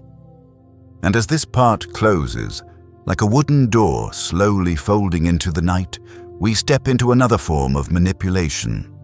Not one that hides information, not one that weaponizes the past, but one that uses a subtler weapon, tactical ignorance, when they pretend not to know, just to avoid responsibility. And as we close the door on moral licensing, stepping away from the place where past kindness is wielded like a permit to justify present harm, our journey brings us to a softer, subtler, and far more elusive form of manipulation. No more blaming rooted in past goodness. No more guilt woven into gratitude. This time, the manipulation comes from innocence. But not real innocence. It is innocence performed with precision. This is tactical ignorance. Pretending not to know, pretending not to understand, pretending to be unclear, all to dodge responsibility and shift the entire weight of explanation onto your shoulders. Tactical ignorance is a form of manipulation that is extraordinarily hard to detect because it doesn't wound directly. It isn't loud, it isn't confrontational, it doesn't shock. Instead, it makes you feel tired. Tired of explaining, tired of repeating, tired of digging into things you thought any reasonable person would understand. Tired because, deep down, you know they do understand. They just don't want to be held accountable for what they understand. In Letters to Lucilius, Seneca wrote, "Difficulties strengthen the mind, as labor does the body." But tactical ignorance is not difficulty that strengthens you. It is difficulty that exhausts you. Exhaustion with intention, so that you eventually give up asking them to change. The manipulator uses confusion like a shield. When you speak of hurt, they say, "I don't understand what you want." When you ask for respect, they say, "I didn't know it was that serious." When you ask them to take responsibility, they say, "I honestly don't know what you're talking about." Every not knowing does not resolve the issue. It turns you into the one responsible for proving the obvious. The most delicate part of tactical ignorance is this. They do not deny their actions. They deny their awareness of their actions. A soft denial, but one that collapses every meaningful conversation. Because you cannot argue with someone who refuses to understand. You cannot ask for accountability from someone who avoids acknowledging reality. You cannot ask for change from someone who insists they don't even know where the problem lies. And so the loop begins. You explain, they don't get it. You explain again, they still don't get it. You grow frustrated. They fall silent. You begin wondering if you're the one who's wrong. Tactical ignorance does not just tire you. It makes you doubt your ability to articulate your feelings, and then your right to have those feelings. In Thus Spoke Zarathustra, Nietzsche wrote, "Talking much about oneself can also be a means to conceal oneself. The manipulator hides behind not knowing. They use confusion as a curtain, a cloak to avoid being seen, a shield from accountability. This is not innocence, it is strategy. A strategy that makes you feel like your expectations are too high, your requests too demanding, your feelings too complicated. But the truth is, they understand far more than they admit, and they choose not to understand precisely at the moment responsibility would fall on them." Tactical ignorance also traps you in a very specific kind of loneliness, the loneliness of communication. You speak from your heart, they reply with fog. You open up, they slide away like water over stone. You reach for clarity. They slip from your grasp like a leaf drifting out of your fingers, and you cannot tell whether you're speaking to someone who truly doesn't understand or someone who understands perfectly and chooses not to. That uncertainty is more draining than direct cruelty. In The Myth of Sisyphus, Camus wrote, "The struggle itself toward the heights is enough to fill a man's heart, but tactical ignorance turns your struggle into a mountain with no peak. You are pushing a stone, and they keep letting it roll back down, not because they are careless, but because if they admit they understand, they'll have to carry their share of the weight. But by pretending not to understand, they slip the burden back to you. Tactical ignorance does not frighten you, it does not enrage you, it wears you down, and when you are worn down enough, you fall silent, and when you fall silent, they win. Because your silence becomes their proof that nothing was wrong after all." But the issue never disappeared. It was simply buried under the blanket of your exhaustion. Now, in the calming quiet of tonight, allow your mind to soften so you can hear this gently. Someone who loves you will want to understand you. Someone who respects you will try to understand you. Only someone avoiding responsibility will pretend they don't understand. You are not born to explain endlessly. You were born to be heard. And as this part closes, like the last flicker of a candle settling into stillness, our journey continues to another refined, polished, but equally dangerous form of manipulation. Artificial authority. Creation. When someone pretends to be an expert to make you obey the knowledge they claim to have.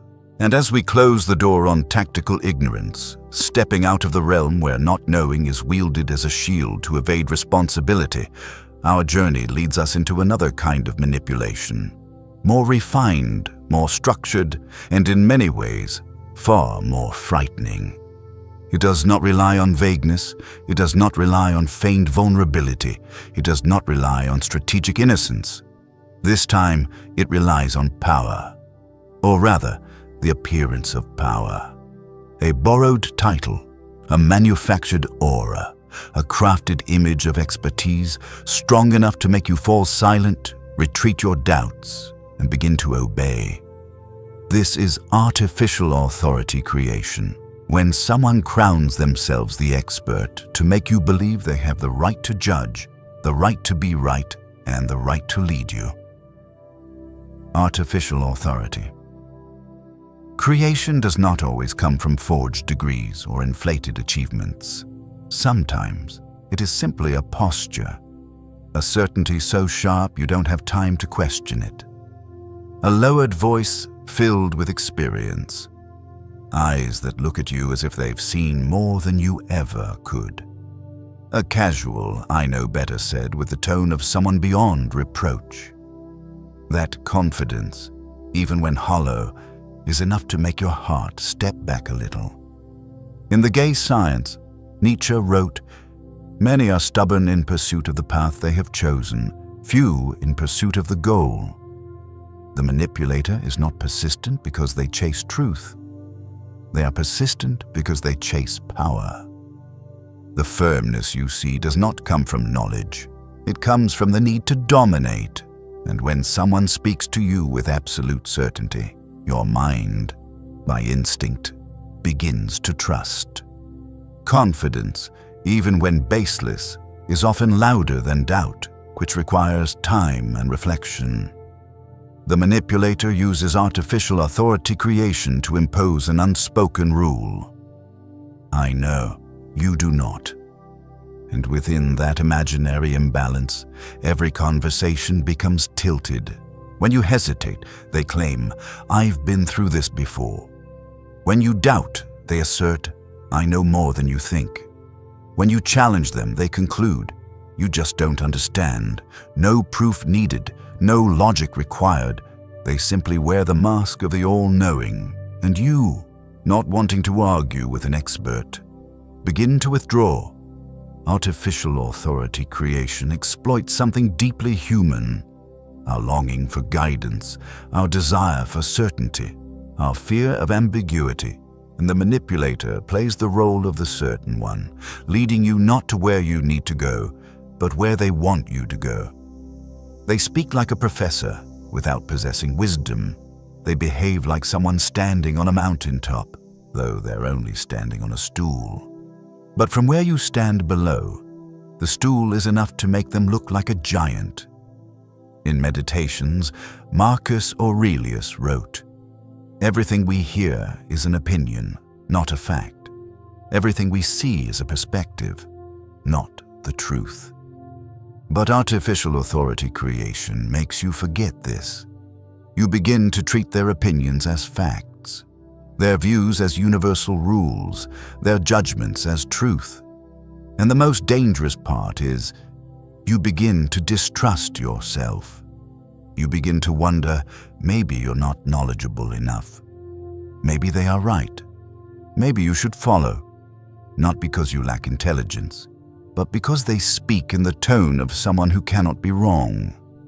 When the manipulator constructs the image of an expert, they do not just change how you see them, they change how you see yourself.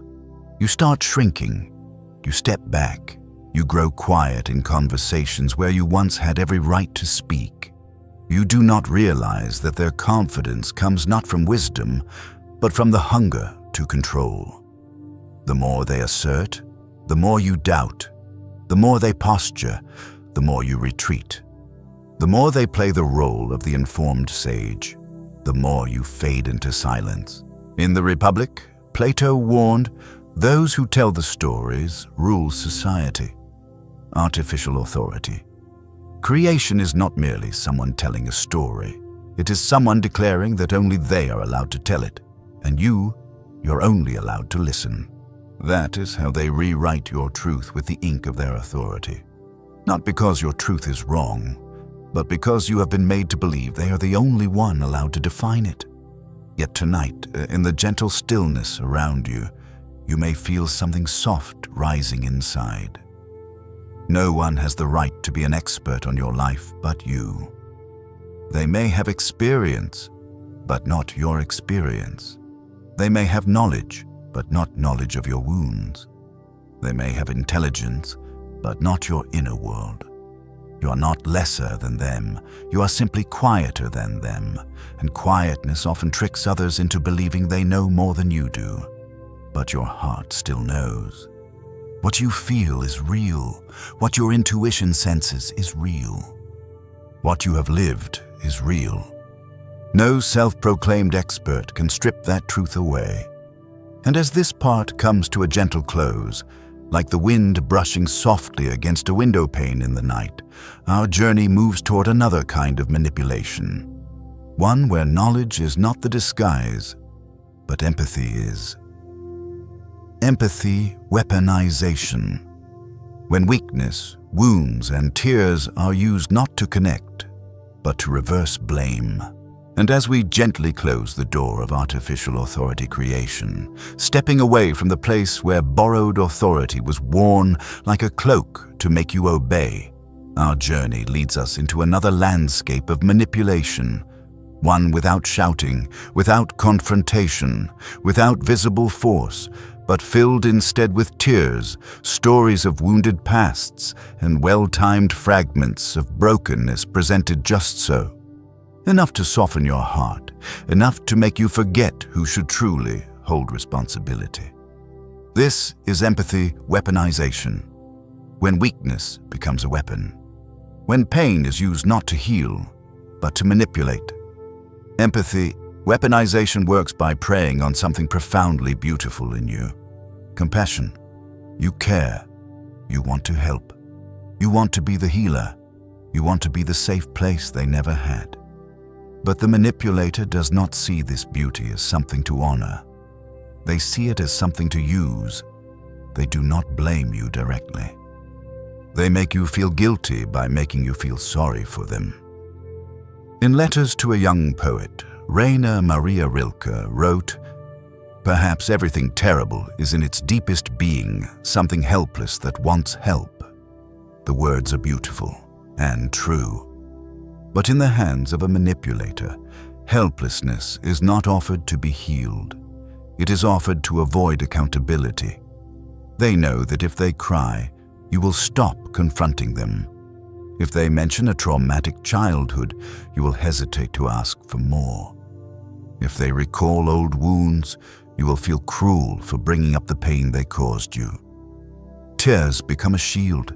The past becomes an amulet. Weakness becomes a hand that flips the entire situation upside down. Empathy. Weaponization is not genuine vulnerability. Genuine vulnerability creates connection. This kind of vulnerability creates obligation. You don't just hear their story. You feel responsible for it. Responsible to stay. Responsible to forgive. Responsible to carry the emotional storms they refuse to face themselves. They move from the position of hurting you to the position of being the one hurt in a matter of seconds. And you, because you are kind, become the one cleaning the debris of their behavior. They may say things like, "I'm sorry, I only act this way because my past was so hard. I don't want to hurt you, but I've been damaged too much. I can't control myself, you know how much I've suffered. I'm trying, please don't leave me. I can't survive another heartbreak." These sound like confessions, but they are not. They are reroutes, a detour around responsibility. It wasn't they who hurt you. It was their childhood. It wasn't they who acted wrongly. It was life's cruelty acting through them. It wasn't they who caused your pain. It was old wounds waking up. You see, your compassion becomes the bridge they walk across to avoid accountability. In Crime and Punishment, Dostoevsky wrote, "Pain and suffering are always inevitable for a large intelligence and a deep heart. The manipulator knows you have a deep heart. They know you choose healing over accusation. They know you see the pain beneath the behavior. And that very beauty becomes your vulnerability." Empathy, weaponization does not aim to make you fear them. It aims to make you fear hurting them. You fear being too harsh. You fear being unkind. You fear being the one who breaks them. You fear that leaving them will destroy them. But the truth is, they lived before you came. They will live after you leave. Their pain did not appear to bind you. It is simply being used to bind you. The most heartbreaking part of this technique is this. You never know when their vulnerability is real and when it is a tool. They cry real tears. They tremble with real emotion. They tell real stories. But their intent is not real. They use real things to achieve unreal aims. Real pain to avoid real responsibility. Real weakness to gain real power.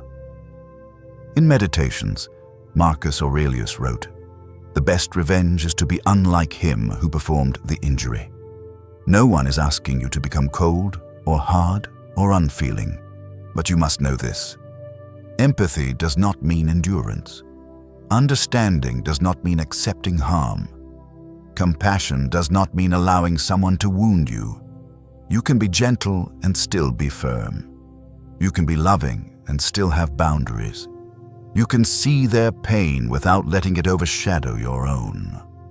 And now, in the quiet of this night, as your breath softens like a small stream flowing through moonlit stones, let your heart take in this truth slowly, deeply. You're not responsible for healing someone who uses their wounds to avoid healing themselves. Real vulnerability seeks warmth. Fake vulnerability seeks control. And you are bright enough to know the difference. As this part closes, like a candle gently dimming into the calm of night, our journey moves toward another form of manipulation, where charm, kindness, and sweetness are used not as love, but as currency to gain influence. Ingratiation, gaining power through pleasing. And as we step away from the realm of empathy weaponization, where pain and vulnerability were wielded as tools to reverse responsibility, our journey moves toward another form of manipulation, softer, sweeter, and far more dangerous. No more tears, no more shadowed childhood stories, no more trembling confessions designed to soften your resolve. This time, control arrives, dressed in charm, in compliments, in warmth so gentle you cannot bring yourself to doubt it. This is ingratiation, when someone wins your favor not because they truly care for you, but because they are quietly investing in your compliance, shaping you into someone who will serve their intentions with ease. Ingratiation is one of the most difficult manipulations to recognize because it does not come in the color of hurt, but in the color of admiration. They praise you skillfully, in the right place, at the right moment, in the emotional tone you most need to hear. Not excessively, like love bombing. Not overflowing, like a storm of affection, but just enough to touch the part of you that warms quickly and lets its guard fall. A smile, a small compliment, a tender gesture, a moment of recognition you didn't expect, each one given not as a gift, but as a quiet investment. In Nicomachean Ethics, Aristotle wrote, "We are what we repeatedly do." But with ingratiation, the manipulator only needs to do enough for you to believe their actions are sincere. They don't need to be good. They only need to appear good exactly when you need to see goodness. They don't need to understand you. They only need to perform understanding in the moments when your heart feels fragile. Everything is calculated, not by feeling, but by strategy. Ingratiation often begins with gentle lines. "I love the way you think. I'm impressed by how strong you are. I truly admire your honesty." But these words always arise in moments when praising you benefits them.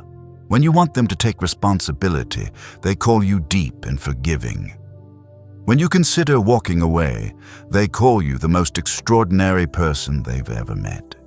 When you point out their wrongdoing, they praise your empathy. The compliment does not exist to acknowledge your worth. It exists to steer your behavior. In The Prince, Machiavelli wrote, "Men are won by the appearance of affection. Humans are easily swayed not by true love, but by the appearance of love." Ingratiation thrives on this. They give you enough warmth to make you believe they stand on your side, enough sweetness to quiet your suspicion, enough tenderness to soften you before you can examine their actions clearly. They never change their behavior. They only change the lighting on that behavior. The most delicate danger of ingratiation is how it turns kindness into bait. Truly, kind people act from who they are. Those who weaponize kindness act because they want you to become who they need. You begin wanting to please them, wanting to earn more of their praise, wanting to preserve the beautiful version of you they claim to see. Slowly, you become easier to handle, easier to direct, easier to convince of things you would never have accepted otherwise. In Beyond Good and Evil, Nietzsche wrote, "Whoever fights monsters should see to it that in the process, he does not become a monster. But ingratiation does not turn you into a monster.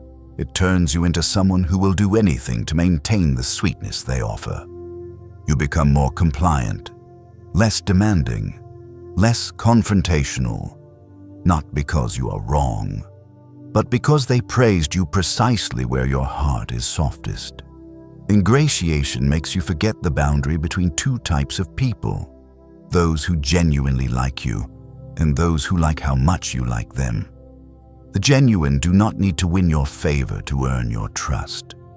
Those who use ingratiation see you as a project, an emotional investment, a personality to shape, and they use charm as their tool to shift not only how you see them, but how you see yourself. In Meditations, Marcus Aurelius wrote, "The soul becomes dyed with the color of its thoughts." When you hear praise pointed in the same direction again and again, your soul becomes dyed with that color. You begin trying to embody the version of you they describe, even if that version isn't who you truly are. You stop living by your own values and start living by the ones they celebrate. A small shift, but over time, enough to make you lose yourself. And now, as you listen to these words in the quiet of night, as your breath flows gently like a soft stream, you may recognize something tender and true. Someone who truly cares for you does not need to win your favor to earn your trust. They do not need to invest sweetness to gain control. They do not need charm to create power. They only need to be themselves. But someone who seeks to control you always needs technique, the perfectly timed compliment, the perfectly warm tone, the carefully crafted charm. And as this part closes, like a candle slowly dimming into the still night, we journey next into a darker form of manipulation, heavier, sharper, and built on emotional threats. Emotional blackmail. Emotional blackmail begins the moment we step out of the gentle sweetness of ingratiation, the realm where compliments and charm were offered like invisible coins meant to soften your guard, and enter a darker landscape of the psyche, one where the comforting glow of kindness is replaced by the shadow of guilt, obligation, and emotional pressure disguised as love. If ingratiation melts your defenses, emotional blackmail makes your heart bend under weight it should never have to carry. Not because you are fragile, but because you know how to love, how to care, how to honor the promises others place on your shoulders. Here, guilt is woven into rope, and the manipulator uses your own compassion as the tightening knot. Emotional blackmail needs no shouting, no violence, no explicit threats. It survives on whispers like, "If you really loved me, you would. I can't live if you leave. How could you do this to someone who loves you? Or after everything I've sacrificed for you?" There are no chains, no cages, only love, distorted into leverage, and guilt stretched until it becomes a binding force. Viktor Frankl once wrote, in Man's Search for Meaning, between stimulus and response there is a space. In that space is our power to choose. Yet emotional blackmail shrinks that space until choice no longer feels possible. You begin to believe that saying no makes you cruel, that walking away makes you heartless, that setting boundaries makes you the destroyer of the love you tried to protect. They do not need you to fear them. They only need you to fear hurting them, and in their hands, guilt becomes a shackle stronger than any threat. Emotional blackmail thrives on a cycle often described as fear, obligation, guilt. You fear harming them, you feel obligated to manage their emotions, and you feel guilty if you do not comply. Slowly, you stop living according to what you want and begin living according to what they demand, and what they demand never ends. If you leave, I'll fall apart. You're all I have. Don't abandon me. I can't take it. These phrases may sound like confessions, but real love never asks you to stay out of fear for the other person's survival. Fear is not the foundation of love, it is the foundation of dependency. Dostoevsky wrote in The Brothers Karamazov, "There is a strange comfort in knowing that no matter what happens today, the sun will rise again tomorrow." But emotional blackmail makes you believe the sun will not rise unless you remain. You become the axis of their world, not because you are cherished, but because they need you anchored by emotional responsibility too heavy to carry. The most dangerous part of emotional blackmail is how it blurs the boundary between love and emotional duty. You begin to think love must always sacrifice, always endure, always stay. But that only holds true when love is not used as a tool for control. Emotional blackmail never steals your freedom directly. It convinces you to hand it over willingly, responding not to force but to soft reminders like, "You're the only one who understands me. No one loves me like you do. Don't you see how much I need you?" You start to believe that you must save them, that their collapse will be your fault, that their survival depends entirely on you. But the truth is, they lived before you came and will live after you leave. Their fear is not your responsibility, and they have no right to place its weight on your shoulders. Marcus Aurelius reminds us in Meditations, "You have power over your mind, not outside events." Realize this, and you will find strength. Emotional blackmail makes you forget this, convincing you that you must manage another's emotions, must keep them happy, must absorb the pain they refuse to face. Yet here, in the quiet of the night, if you let your breath settle like moonlit ripples on still water, you may hear a softer truth rising within. Real love never asks you to surrender your freedom. Real love does not depend on guilt. Real love never demands you repair what you did not break. You are allowed to love without being blamed. You are allowed to set boundaries without shame. You are allowed to leave without apologizing.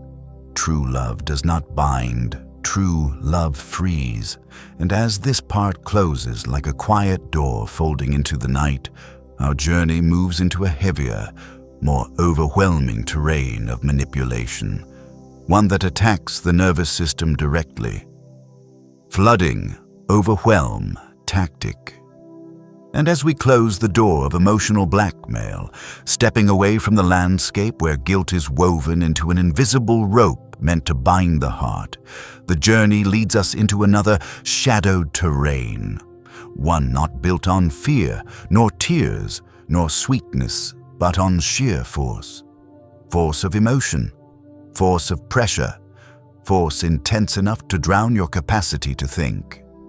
This is the flooding, overwhelm tactic, a deliberate emotional storm where someone unleashes rapid-fire accusations, demands, blame, or torrents of information so relentless that your mind cannot keep up, your breath cannot steady itself, and eventually your resistance collapses under the weight of exhaustion. Flooding feels like being pushed into the center of a violent downpour, where wind, water, and thunder strike all at once. You try to understand what is happening, yet each moment brings another wave of words, another layer of pressure, another strike of emotional noise, until your thoughts are dragged downward like someone being pulled beneath the surface of a stormy sea, struggling for breath. Everything comes too fast, too loud, too charged, and anything too much inevitably makes a person stop fighting. Nietzsche once wrote in Beyond Good and Evil, "If you stare into the abyss stares back at you." Flooding creates precisely that abyss, a swirling emotional void where direction disappears, leaving you unable to see truth, only chaos. And when chaos replaces clarity, you become easiest to control. The manipulator never needs to be right. They only need you too tired to keep arguing. Flooding takes many forms. Relentless yelling, non-stop blame, Exaggerated narratives, rapid-fire demands, 10 emotional attacks delivered within minutes, repeated reminders of past mistakes, a barrage of questions without time to answer, or chains of tangled logic meant to overwhelm rather than convince. Every version of it serves the same purpose: to overload you until you surrender, not because you believe them, but because you no longer have the energy to resist. Camus wrote in The Myth of Sisyphus, "There is no sun without shadow, and it is essential to know the night. But flooding turns that night into a storm with no horizon, a darkness so loud you cannot hear your own inner voice. You can no longer distinguish what they are exaggerating, what they are distorting, or what they are repeating simply to make you believe it. You only know one thing: you want it to stop, no matter the cost. And in that moment of collapse, they win." The most familiar line in flooding often comes in the shape of a frustrated outburst. "Are you even listening to me?" You are listening, but listening is not the problem. The problem is the absence of space to process, to breathe, to separate truth from confusion. The entire tactic is designed to make you the first to give up. They do not need logic. They only need volume and velocity. Flooding also comes in a subtler, intellectual version. Instead of shouting, they bury you under a mountain of irrelevant reasoning, tangled explanations, and chaotic associations. They bring up old arguments, random details, and disconnected points until your mind becomes lost in a labyrinth with no exit. Sartre once wrote in Being and Nothingness, "When we are tired, we are attacked by ideas we conquered long ago." Flooding creates precisely that fatigue, a deep mental weariness where even truths you once stood firmly upon begin to slip, where you stop trusting your intuition, your memory, your boundaries, all for the hope of a moment of quiet. But the deepest wound of flooding is not the emotional force itself. It is the loneliness of facing it. When someone comes at you in an overwhelming wave, you do not just feel shaken. You feel isolated, as though the world is spinning too fast and you are the only one unable to keep up. You begin to think you are slow, confused, inadequate, or incapable of responding. But the truth is simple. No one stays grounded in a storm designed to drown them. It is not your weakness, it is their intention. Marcus Aurelius wrote in Meditations, "Nowhere can man find a quieter or more untroubled retreat than in his own soul." But flooding turns your inner world into a battlefield. Each sentence becomes an arrow, each demand a strike, each accusation a crashing wave. You are dragged into a fight you never asked for, and they know that the faster they push, the weaker you become. Now, in the calm of this night, as your breath softens and your heart slowly finds its rhythm again, allow this truth to settle gently within you. You're not obligated to stand inside anyone's emotional storm. You do not owe endurance to prove your love. You have the right to step back, the right to stay silent, the right to protect your mind. True love does not require hurricanes. True love lets you breathe, lets you think, lets you be yourself. And as this part closes, like the sound of rain gradually fading into quiet air, we step toward another subtle form of manipulation, a quieter cousin of flooding, one that seeks not to overwhelm you with force, but to erode your sense of direction. Controlled confusion. And as we step out of the storm of flooding, that place where waves of words crash so violently you barely have a second to breathe, the journey carries us into another form of manipulation, one softer in appearance but carved with meticulous intent, like a single faint line of light in the darkness that hides a far deeper shadow beneath it. There is no shouting here, no overwhelming force, no emotional avalanche designed to break you all at once. this time, all they need is a spark, a subtle comment, a pointed silence, a delayed response, a gesture that seems harmless but is aimed precisely at the tender places inside you. And the moment you react, the moment your voice trembles or your patience cracks, they step back with calculated innocence and place the entire weight of the conflict on your shoulders, as if you were the one who created the fire they secretly lit. This is the bait and blame pattern, a psychological snare in which a person deliberately provokes your natural emotional response, then uses that response as proof that you are the problem. It relies on one simple truth. Every human being, no matter how calm, compassionate, or self-aware, has a threshold. And manipulators know exactly where that threshold lies. They pluck the strings of your emotions one by one, mentioning the thing you're sensitive about, bringing up an old wound, delaying their replies when you most need reassurance, growing cold when you need warmth, or throwing in one subtle jab too many eyes. Never enough to look overtly cruel, but always enough to make you tremble. They give just the right amount of discomfort to shake you, just enough pressure to make your hands tighten, just enough indifference to make your voice break. Nietzsche once warned in Beyond Good and Evil, "He who fights with monsters should look to it that he himself does not become a monster." Yet bait and blame flips this truth. It turns you into the monster the moment you finally react to their quiet, deliberate cruelty.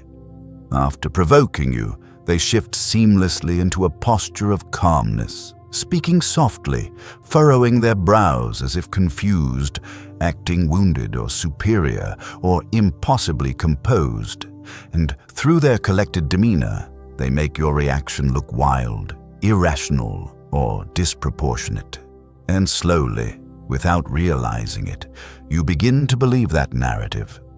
You think you are too emotional, too volatile, too sensitive, too fragile, when in reality, your reaction is nothing more than the natural outcome of the pressure they engineered.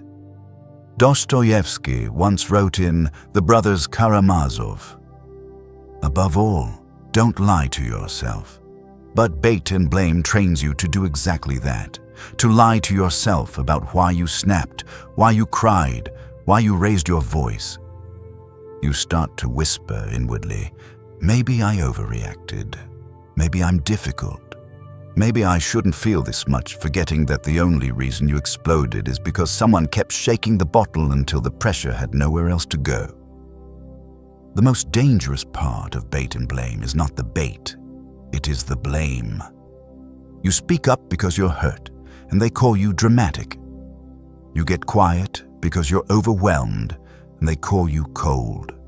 You cry because you feel unseen, and they call you manipulative. You tell the truth, and they call you negative. They provoke the spark, but the flames burn only in you. Marcus Aurelius once wrote in Meditations, "You have power over your mind, not outside events." Yet bait and blame makes you believe that even your own mind is untrustworthy. You become afraid of your own feelings, afraid of reacting, afraid of raising your voice or even letting your eyebrows tighten. Not because you are unstable, but because they have taught you that any reaction you have can and will be used against you. And when someone makes you afraid of yourself, of your own truth, of your own emotions, they gain a kind of power that is both subtle and absolute. In this engineered dynamic, you begin shrinking, apologizing, over-explaining, smoothing the ground beneath their feet so carefully that you forget the ground you stand on was stable before they arrived. You begin to believe that peace depends on you being quiet, that harmony depends on you being smaller, that love depends on you suppressing the parts of yourself that tremble or flare or speak. But now, in the stillness of this night, as your breath deepens and your heart settles like a leaf floating gently onto a silent lake, let this truth sink softly into you. You're not wrong for feeling. You're not wrong for reacting. You're not wrong for defending the parts of yourself that hurt. No one has the right to provoke your pain and then punish you for having it. No one has the right to set the trap and then call you foolish for falling in. Your emotions are real, and so is the manipulation that tries to weaponize them. And as this part closes, like a quiet breeze slipping past the night window, our journey moves toward another form of manipulation, not the kind that provokes you, but the kind that erodes your sense of direction itself, drawing you into a maze of mixed signals until your intuition fades into silence. Controlled confusion. And as we step gently away from the terrain of bait and blame, where your reactions were turned into evidence against you, the path leads us into yet another kind of darkness. Not the darkness of yelling, nor the darkness of emotional flooding, but a softer, subtler, more elusive shade, like a thin veil of mist drifting across the mind. A darkness that does not shout, but blurs. That does not strike, but disorients. That makes nothing clearly wrong, yet nothing clearly right either. A place where you cannot quite walk forward, but you also cannot step away. This is the realm of controlled confusion, the technique of weaving conflicting signals so deliberately that your intuition begins to falter until you can no longer trust the inner compass that once guided you through every quiet night of your life. Controlled confusion is not like flooding. It is not loud. It is not overwhelming. It does not crash into you like a storm.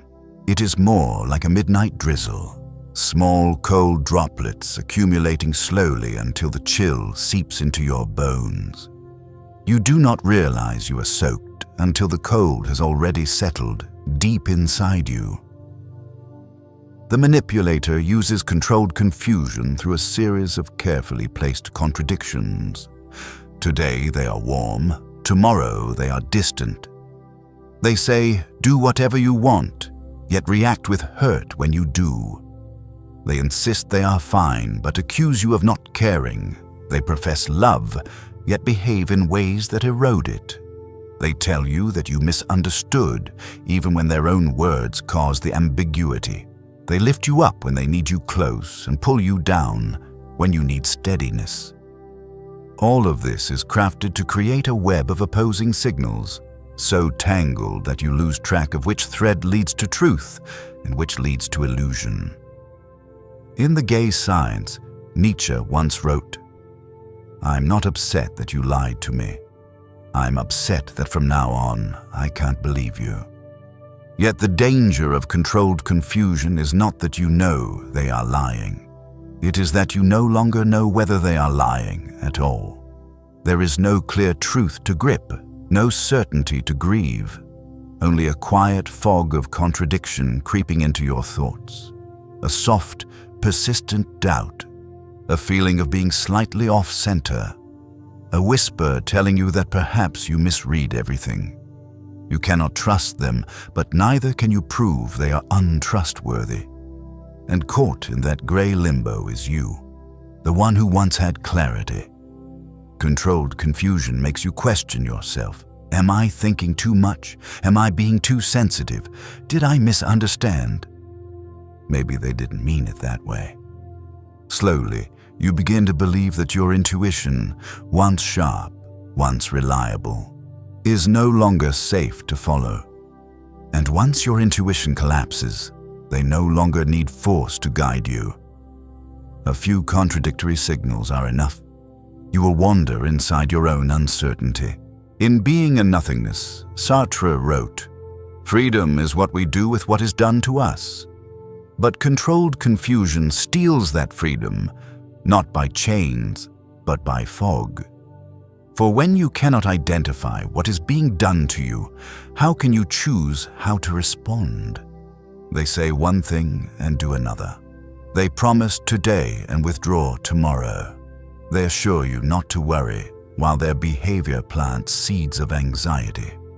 And in the midst of all these inconsistencies, your inner world becomes unsteady, not because you lack strength, but because you're exhausted. exhausted from trying to decode what was never meant to make sense. Controlled confusion also appears through sudden switching, that abrupt transition between two opposing emotional states: closeness to coldness, tenderness to dismissal, understanding to indifference. There is no warning, no explanation, no logic.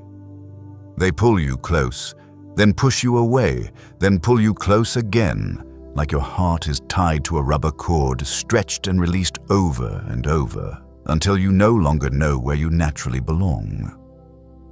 In Meditations, Marcus Aurelius wrote, "The soul becomes dyed with the color of its thoughts, and controlled confusion stains your inner world with colors that are not yours. Colors born from their ambiguity, their shifting tones, their inconsistent signals. Your thinking slowly bends toward their narrative. Your questions reshape themselves to fit their patterns. Your doubts turn inward instead of outward. Truth does not die in screaming. Truth dies in contradictions subtle enough to go unnoticed. Controlled confusion does not make you fear them. It makes you fear yourself, fear your intuition, your emotional clarity, your natural responses. And once you begin to fear your own perceptions, you turn to them for guidance. To know what is real, what is correct, what is acceptable, that dependency is the deepest form of control, the control of interpretation. But now, in the stillness of this night, as your breath slows and your heart softens like a leaf gently settling on a quiet surface of water, let a gentle truth rise within you. No one has the right to decide whether your intuition is valid. No one has the right to sever the connection between you and your inner knowing. No one has the right to confuse you into silence. The confusion you felt was not proof of your weakness. It was evidence that someone was deliberately sending mixed signals to disrupt your inner compass. And your inner compass, though tired, still knows where true north lies. And as this part closes, like a soft breeze passing through a half-open window, our journey will lead us next into a sibling of confusion, a technique that hides behind forgetfulness, vagueness, and selective memory. Feigning ignorance, pretending not to know, not to remember, not to understand, so that you begin to doubt the reality you clearly lived. And as we drift away from the fog of controlled confusion, where mixed signals blurred the edges of your intuition, the journey brings us into an even quieter layer of darkness. One without noise, without pressure, without visible force, but with the soft, deliberate silence of a door closing behind you so gently that you never hear the hinge. This is the realm of feigning ignorance, the manipulation that does not deny the truth outright, but denies the memory of it. A tactic built not on contradiction, not on anger, not on dramatic deception, but on the slow erosion of your faith in your own recollection. It is a softer cousin of gaslighting, just as dangerous, but quieter. A distortion not of events, but of your mind's relationship to those events. Feigning ignorance never says, "That never happened," with aggression. Instead, it whispers, "I don't remember. I never said that. You're imagining it. You must have misunderstood." Each phrase is fragile, polite, almost harmless in tone, yet sharp enough to carve a thin, trembling crack in your certainty. And suddenly, without realizing it, you begin to wonder, did I remember wrong? In Thus Spoke Zarathustra, Nietzsche wrote, "The worst enemy you can meet will always be yourself." And feigning ignorance uses that truth as a weapon, turning your own mind against you. Not because you have done something wrong, but because they have guided you to question the very ground your thoughts stand upon. You revisit every detail, replay every moment, analyze each word, and somehow, even when your memory is clear, doubt begins to bloom. Maybe you heard incorrectly. Maybe you exaggerated. Maybe your feelings distorted things. Maybe they're right. The manipulator doesn't need to twist reality. They only need to twist your perception of what you lived. A single soft denial, "I don't recall that," becomes a scalpel that cuts through your trust in yourself. They deny not the event, but their awareness of the event. They deny not the action, but their intention behind the action. They deny not the commitment, but their memory of ever making it. You say they promised something. They say you interpreted it wrong. You say they hurt you. They say they don't remember. You say there was an agreement. They say you imagined it. With each denial, they pull a thread from the fabric of your memory until you find yourself holding loose strings instead of a story you once believed. In The Brothers Karamazov, Dostoevsky wrote, "The cleverest of all, in my opinion, is the man who calls himself a fool at least once a month." Under feigning ignorance, you begin calling yourself a fool every day, not because you lack intelligence, but because you have been conditioned to mistrust your own mind. You apologize for remembering wrong. You correct yourself even when your recollection is clear. You avoid bringing up past events because you anticipate their denial. And over time, you stop bringing up anything at all. The most painful part of feigning ignorance is not that they deny you, it is that they make you deny yourself. They do not need to argue with your truth. They only need to suggest that your truth is fragile. Your memory becomes something you tiptoe around. Your experiences become something you second-guess. You start believing that the fault lies not in what happened, but in your ability to retain what happened. And that is how the ground beneath your mind begins to shift. Marcus Aurelius once wrote in Meditations, "The soul becomes dyed with the color of its thoughts." When you are constantly led into uncertainty, your soul becomes dyed with fog. You start thinking in the color of their doubt instead of the color of your lived experience. Your memories fade not because they are incorrect, but because you have been told again and again that the lens through which you recall them is unreliable. Feigning ignorance is a shield, not for you, but for them, a way to avoid responsibility by pretending not to know, not to recall, not to understand. If they hurt you, they don't remember. If they broke a promise, they never said that. If they caused pain, they weren't aware it affected you. A curated amnesia that benefits only them and burdens only you. In Crime and Punishment, Dostoevsky wrote, "Man grows used to everything, and slowly, painfully, you grow used to this too. Used to repeating yourself, used to being dismissed, used to doubting yourself, until one day you stop insisting on what you remember, not because you forgot, but because you learned that your memory will not be honored. That is the moment they succeed, when you begin trusting their uncertainty more than your certainty. But here, in this quiet moment, with the night breathing softly around you, allow a gentle truth to settle. What you remember, you remember. What you felt was real.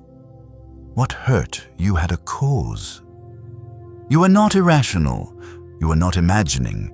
You are not misremembering everything. You are merely living inside a fog someone else kept placing in front of your eyes. Your memory is trustworthy. Your intuition is trustworthy. You are trustworthy. And as this part dissolves like a thin trail of smoke rising into the night air, we move forward into another manipulation, one that doesn't deny your memory, but denies your feelings before you even have the chance to voice them.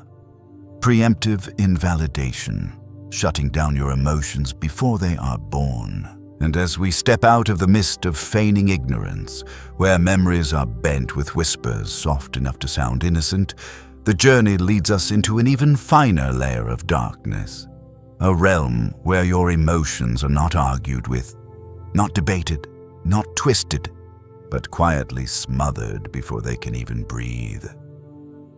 This is the world of preemptive invalidation, a technique that dismisses your inner voice at its very birth, silencing you not through force, but through manipulated prediction. It begins with small, seemingly harmless phrases. You're about to overreact again, right? You're being sensitive already. I know you're going to get upset. Okay, don't start crying now. I know how you get. Just a few words, yet enough to seal your lips. You haven't spoken, you haven't explained, you haven't even taken the breath needed to start a sentence, and somehow you've already been defined.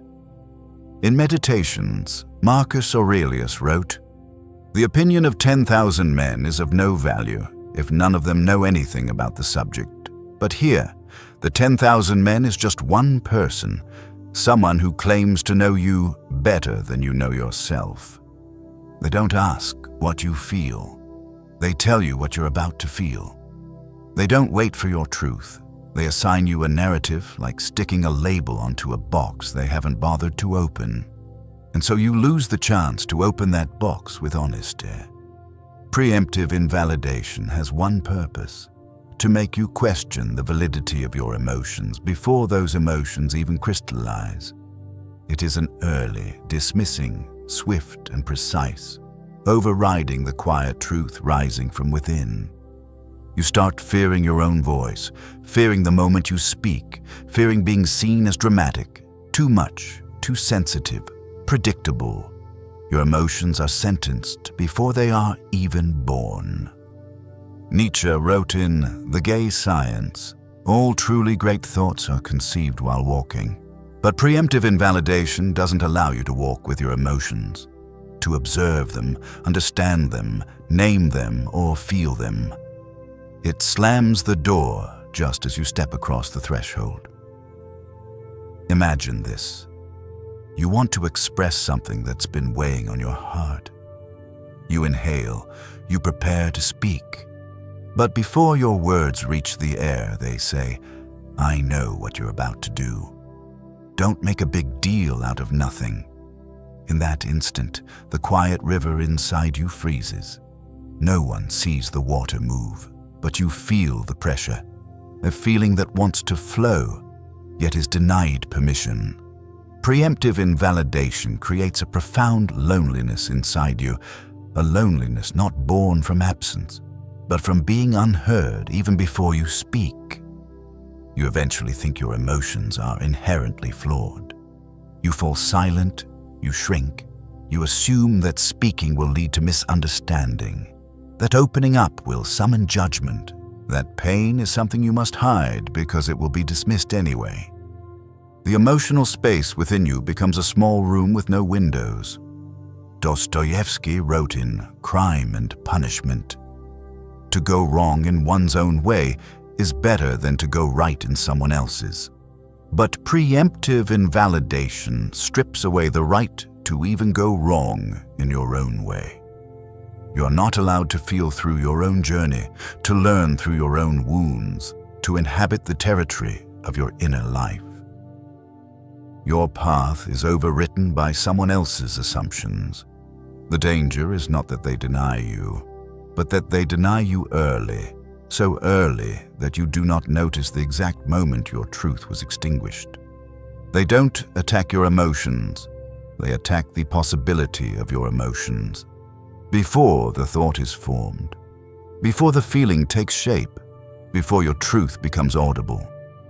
They may say, "Come on, it's nothing. Here you go again. Don't exaggerate. I already know what you want to say. Don't make things worse." These statements are not meant to understand you. They are meant to shape you. They are not meant to open a conversation. They are meant to close one. Like controlled confusion, preemptive invalidation also makes you doubt yourself, but instead of confusing you, it silences you. The worst silence is not when someone forbids you to speak. It is when you believe you have nothing legitimate left to say. But here, in this quiet night, as your breath softens and the world settles into a gentle stillness, let a simple truth settle into you like a falling feather. Your feelings are real, even before they are spoken. They are valid, even before someone else approves them. They belong to you, even if someone mislabels them. You have the right to feel before you are judged, to speak before you are silenced, to breathe before you are defined. You have the right to be yourself, even in the sacred territory of your emotions. And as this chapter closes like a soft window trembling in the night breeze, we step into another form of manipulation, one that doesn't erase your emotions nor your memories, but stretches your mind until clarity slips through your fingers. Cognitive load disruption. When your mind is pulled so thin, you can't choose clearly. And as we gently step away from the door of preemptive invalidation, where the inner voice is silenced even before it has a chance to touch the air, the journey leads us deeper into another layer of manipulation, one that does not strike directly at your emotions, does not deny your memory, does not use guilt or tears, but attacks your very ability to think. This is cognitive load. Disruption, a technique that overwhelms your mind to the point where analysis becomes impossible, resistance becomes exhausting, choices blur into fog, and eventually only the path they want you to take remains. Cognitive load. Disruption does not arrive as a storm of emotions.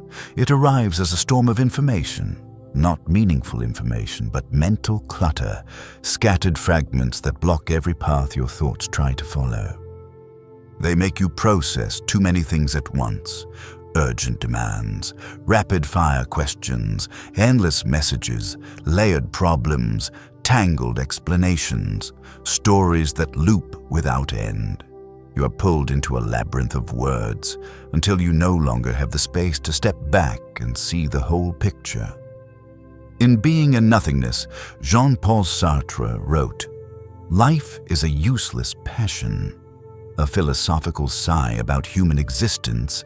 Yet within the realm of cognitive load disruption, it reflects something else entirely. When your mind is filled with too many useless passions, too many irrelevant details, too many disordered fragments, you lose sight of what truly matters. You lose sight of the light. You lose sight of yourself. Cognitive load. Disruption works by never giving you a pause. No breath, no stillness, no room to think, no space to step back and understand what is happening.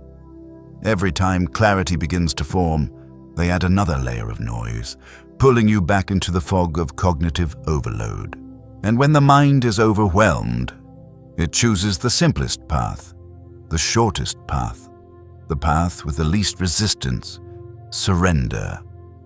Imagine trying to untie a knot in a piece of string. Just when you are close to loosening it, they tie another knot. At first, you remain patient, then frustration rises, then fatigue sets in. Eventually, you want to cut the string entirely, or let them decide what to do with it. That is the moment cognitive load disruption succeeds. In Meditations, Marcus Aurelius writes, "The happiness of your life depends upon the quality of your thoughts." Cognitive load. Disruption attacks that quality. They don't replace your thoughts with theirs. They simply cover your thoughts with a thick fog of noise. You cannot focus, cannot reason, cannot process anything properly when your mind is forced to run after an avalanche of irrelevant data. And when thinking becomes muddy, choice becomes muddy. Notice what happens when you try to discuss something important. You say, "We need to talk about what happened yesterday." They say, "Yesterday was nothing.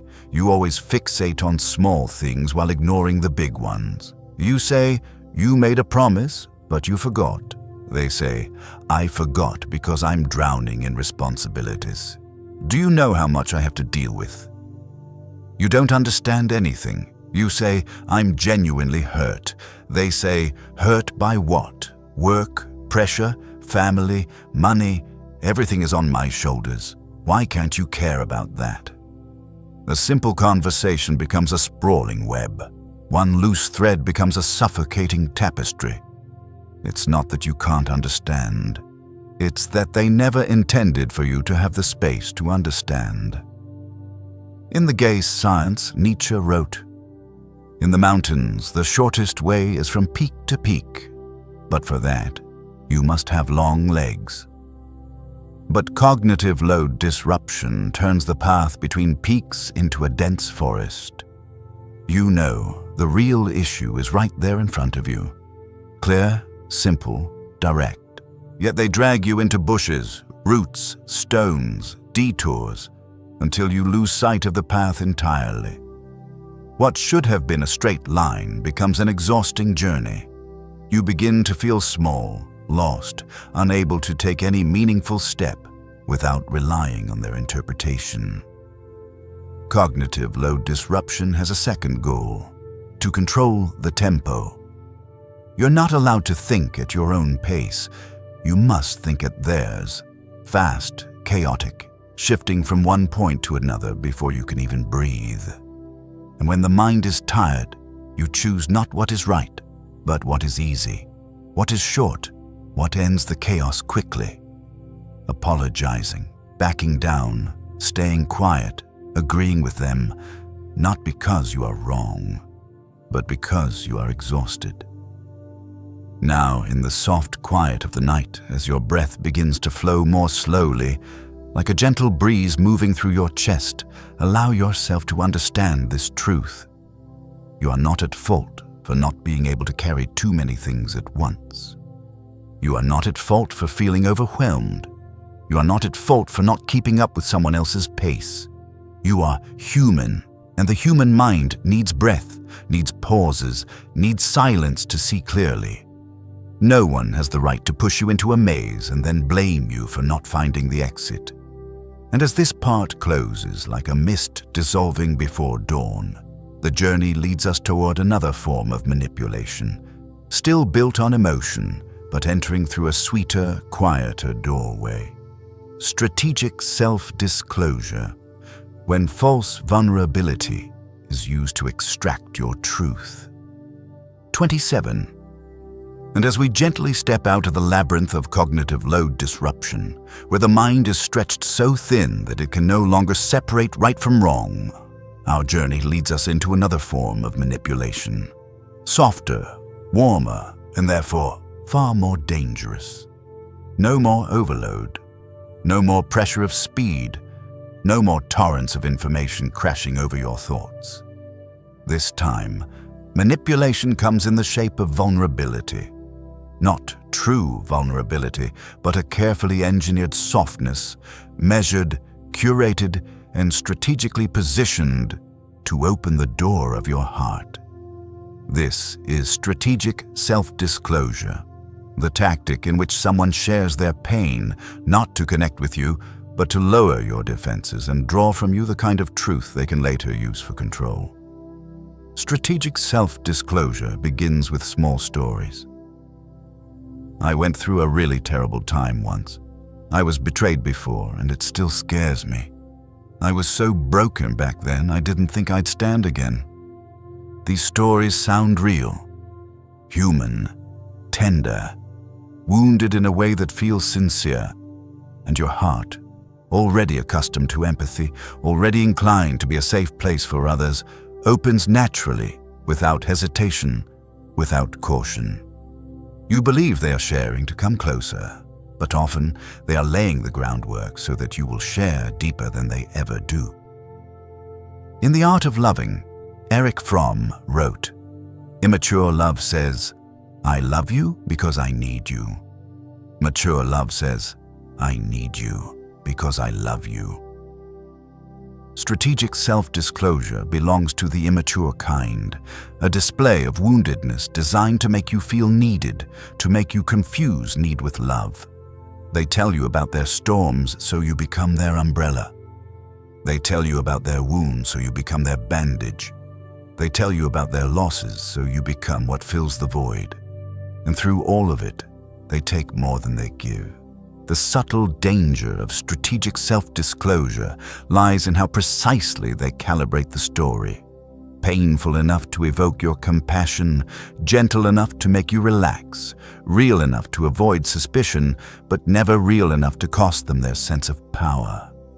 They share just enough emotion for you to feel trusted and to respond by trusting them. You speak, they collect. You open your heart, they open their notebook. Every question wrapped in a velvet softness of, "I get you," while you don't notice that you are slowly becoming an open journal for them.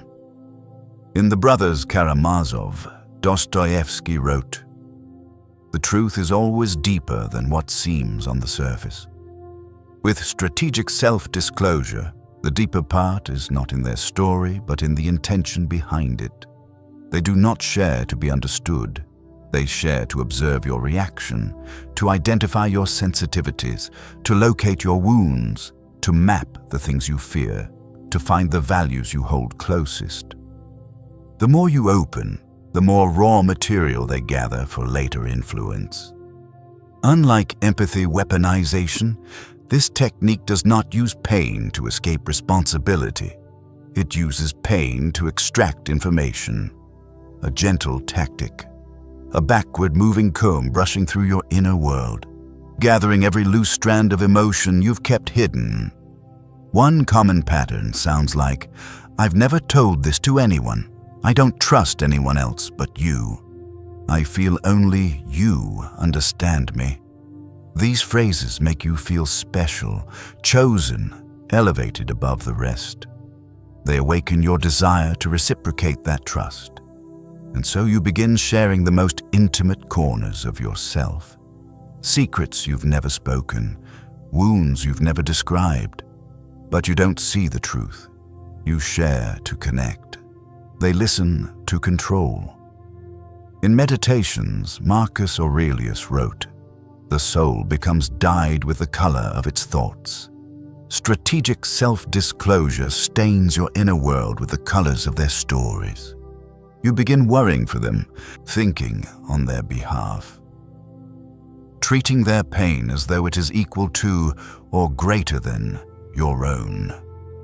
You become the one who must protect them because you've heard so much about their fragility. You become the one who must understand them because you are the chosen confidant. A gentle role at first, slowly transforming into a soft, silken chain. The danger of strategic self-disclosure reaches its peak not in what they share now, but in how they use it later. They may say, "I opened up to you like I never have with anyone. How could you treat me like this?" Do you see? Vulnerability becomes a weapon. Trust becomes a courtroom. Their past becomes a moral debt you are forced to repay. The story you listen to becomes the justification for your silence, your patience, your self-abandonment. Now, in the quiet of this night, as your breath drifts through your chest like a soft ribbon of wind, let a gentle truth settle within you. True vulnerability rises from sincerity. False vulnerability rises from strategy. And your heart is wise enough to sense the difference. Not everyone who shares deserves the keys to your inner world. Not everyone who speaks of pain deserves your healing. Not everyone who whispers, "I've been hurt," is offering love. You're not obliged to open your soul to anyone who merely knows how to knock with the right rhythm. And as this part closes like a small flame wavering softly in the night air, our journey moves toward another form of manipulation. Smooth, elusive, and designed to keep you forever waiting. Ambiguity control, the art of ruling through uncertainty. Ambiguity as control, when uncertainty becomes an invisible cage. And as we step away from the dim glow of strategic self-disclosure, where false vulnerability was used as a key to unlock your heart and harvest your trust, the journey carries us toward another terrain, quiet, soft, yet heavy as fog. A place without shouting, without threats, without tears, without staged fragility, only ambiguity.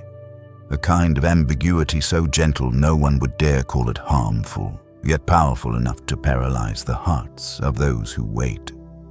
This is ambiguity control, the art of holding you not with commitment, not with promises, not with clarity, but with a suspended state of almost. A state where nothing is confirmed and nothing is denied, where they neither approach nor leave, where they linger just close enough for you to hope and far enough for you to starve. A presence warm enough to calm you, yet cold enough to unsettle you, sweet enough to keep you close, bitter enough to keep you addicted. Nietzsche wrote in Thus Spoke Zarathustra. The most silent words are the ones that bring the storm. Ambiguity is exactly those silent words. Quiet, understated, yet capable of stirring storms beneath the surface of your chest. You do not know what they truly want.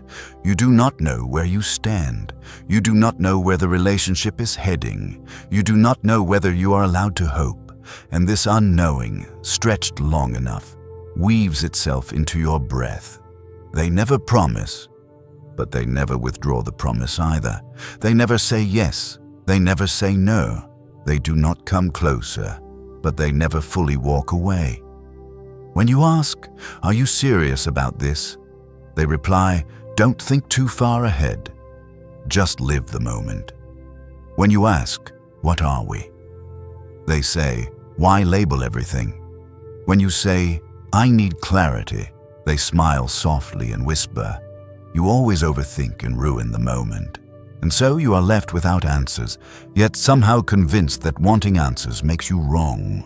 Ambiguity control forces you to live in two emotional climates at once, hope and deprivation. When they come near, you whisper to yourself, "Maybe this time will be different." When they grow distant, you wonder, "Maybe I did something wrong." You try harder, give more, wait longer, bend further, erase your boundaries one by one, and in return, all you receive is another half-answer, another long silence, another nameless distance. Dostoevsky once wrote in The Brothers Karamazov, "The mystery of human existence lies not in just staying alive, but in finding something to live for. But ambiguity control makes you live not for what you believe in, but for what you are waiting for. You wait for their message, their decision, their clarity, their choice, their commitment. Your world shrinks to the rhythm of their appearing and disappearing, their warmth and coldness, their presence and their absence. And the cruelest part is this: ambiguity makes you blame yourself. You tell yourself you're asking too much. You tell yourself you're too sensitive. You tell yourself you're too anxious, too emotional, too impatient. But the truth is simple. The problem was never your desire for clarity. The problem is their intentional refusal to give it. Ambiguity control is the art of illusion, an illusion of possibility, an illusion of almost, an illusion of a future, an illusion of closeness. These illusions are shadows painted on the wall, crafted for you to chase. Every time you step away, they inch forward, just a little, enough to pull you back. Then they fade again. You stumble, hoping, longing, waiting. There are no chains wrapped around your body, yet you remain bound. Marcus Aurelius wrote in Meditations, "Nowhere can man find a quieter or more untroubled retreat than in his own soul." But ambiguity control invades that inner retreat, fills your mind with unanswerable questions, disturbs even the peaceful moments. It turns your inner world into a waiting room with no door, no clock, no name called. And now, in this quiet of night, as your breath settles and your heart softens like a leaf touching still water, let this truth ring gently within you. Clarity is love. Ambiguity is control. No one who truly cares for you will let you live in confusion. Love does not hover. It does not leave you half-held. It does not ask you to guess. Love walks toward you, not away. You deserve clarity, certainty, light. You deserve someone who does not make you wait for peace. And as this chapter closes like a soft wind withdrawing from the window frame, the journey leads us to the next layer of manipulation, a deeper kind of ambiguity where your worth is not measured by who you are, but by the benefit you bring. Value extraction framing. And as we gently step out of the mist of ambiguity control, where uncertainty is woven like an invisible net that keeps you suspended in endless waiting, the journey leads us into a deeper layer of manipulation, one that does not merely touch your emotions, does not simply blur your sense of direction, but reaches toward the most sacred territory within you, your sense of worth. At this level, they do not control you with half-promises, nor hold you with deliberate vagueness. They control you by redefining your value according to their scale, according to what you can provide, according to the benefit they extract, according to how well you serve their needs. This is value extraction framing. Value extraction framing makes you believe that your worth is not found in who you are, but in what you can deliver. Not in the truth of your heart, but in the extent of your usefulness. Not in the meaning of your existence, but in whether that existence is advantageous to them. It is a valuation of human beings wrapped in deceptively gentle language. I need you here because only you can do this. Without you, I can't manage. I do all of this for you, so you should. You're the only one who makes me better. You're the only person I trust. These phrases sound like praise, like recognition, like appreciation, but in truth they are frames. Frames that define you by function rather than essence. In Meditations, Marcus Aurelius wrote, "The value of a man is not measured by what he has, but by what he is."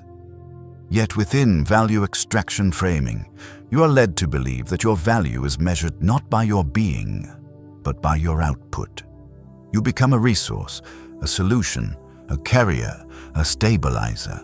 Not a whole person, but a value production system, an emotional utility, a source of energy they consume. And this manipulation often begins softly. They praise your kindness, your patience, your stability, your understanding, but over time, praise becomes expectation, expectation becomes obligation, and obligation becomes burden. You must be kind because only you can. You must be patient because I depend on you. You must be forgiving because no one understands me like you do. You must sacrifice because if you don't do it, who will? They twist the most beautiful parts of you into tools for their convenience. In Thus Spoke Zarathustra, Nietzsche wrote, "He who has a why to live can bear almost any how, but value extraction framing turns your why into theirs. You continue living through exhaustion because they need you. You keep giving even when drained because they expect you to. You stay even when hurt because your worth has been fused with your ability to provide. You begin to believe, if I stop helping, I'm worthless. If I stop giving, I'm not good enough. If I walk away, I am ungrateful." And as these thoughts deepen, you bind yourself with your own goodness. Another subtle form of this manipulation is the creation of emotional indebtedness. They perform one small kindness at the beginning. Hold a door, bring a gift, help with something minor, and later use it as leverage. I did that for you. I don't deserve this treatment. I tried for you. Why won't you try for me? I sacrificed for you. Can't you see that? They invest very little, yet harvest an entire forest of obligation. Another variation is conditional validation. You are loved when you are useful, valued when you solve problems, heard when you comply, praised when you meet their needs, and met with silence when you don't. You begin chasing their moments of appreciation as though chasing drops of water in a desert. In Crime and Punishment, Dostoevsky wrote, "The soul is healed by being with children." A reminder that the soul is nourished by presence that is unconditional, free of trade, free of transaction. Value. Extraction. Framing is the opposite. It wounds the soul by replacing unconditional presence with conditional valuation, by turning every act into proof that you deserve to remain. Its most dangerous effect is that it makes you believe that if you stop giving, you stop mattering, and so you keep giving, even when tired, even when hurting, even when sleepless, even when empty, even when unreciprocated. You become someone running according to a clock they hold in their hands. When they spin it fast, you must hurry. When they slow it down, you wait. This is not love. This is consumption. Yet here, in the quiet of the night, as your breath stretches softly like a small stream, and your mind returns gently to itself, let a simple truth settle into your heart. Your worth does not depend on who receives it. Your worth does not depend on who needs it. Your worth does not depend on how much you do. Your worth comes from the fact that you are you, a soul capable of love, of thought, of pain, of growth, of healing, of leaving when necessary, and of returning when light is found. No one has the right to measure you by the scale of their convenience. You are not supply. You are not a tool. You are not an emotional resource. You are a whole human being. And as this part exhales like a gentle breath released into the deep night, we step into the final layer of this journey, where control reaches its most refined form, false scarcity, illusion, and tactical praise. Withdrawal, creating artificial deprivation and pulling away approval to keep you striving endlessly. And as we step softly out of the shadow of value extraction framing, where your worth was bent and measured through the narrow lens of usefulness, the journey brings us to its final chamber, a dimension where manipulation becomes its most elegant, most subtle, and therefore its most dangerous. If every previous layer sought to mold your emotions through ambiguity, fractured memory, cognitive overwhelm, indebtedness, or carefully staged vulnerability, then this last technique reaches for something even more primal, the fear of losing what once made you feel chosen. This is the realm of the false scarcity illusion and tactical praise withdrawal, the art of making warmth a rare commodity, of turning validation into a rationed reward, of giving just enough affection to keep you longing and removing it just long enough to make you chase. It begins with small moments, a surprising compliment, a burst of tender attention, a night of closeness that feels like a quiet miracle, a look that softens your entire chest, a gesture that convinces you that you matter. And then, suddenly, they disappear, or turn distant, or fall silent, or shift into calculated ambiguity. The warmth does not return. It becomes scarce. And scarcity in the emotional world awakens hunger. Nietzsche once wrote in Thus Spoke Zarathustra, "The longing for power makes the soul grow shallow, but here it is not power you long for, it is the person who controls the flow of their affection. It is not your soul that becomes shallow, but your breath, because longing becomes the air you keep trying to inhale." Tactical praise. Withdrawal makes the trap complete. At the beginning, they praise you relentlessly. "Are extraordinary. No one compares to you. You're the most special person I've ever known." And just as you relax into that warmth, the flow stops. The compliments fade, or shrink, or evaporate entirely. not by accident, but by careful design. Because once the human heart has tasted unconditional admiration, it begins to crave its return. The once given sweetness, withheld halfway, becomes the strongest form of emotional addiction. Frankl wrote in Man's Search for Meaning, "What is to give light must endure burning." And so you begin to believe that to earn their light again, you must endure, try harder, love harder, hold on tighter, lose more of yourself.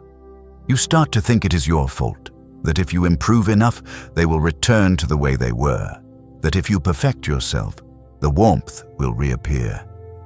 But the warmth was never a resting place. It was bait.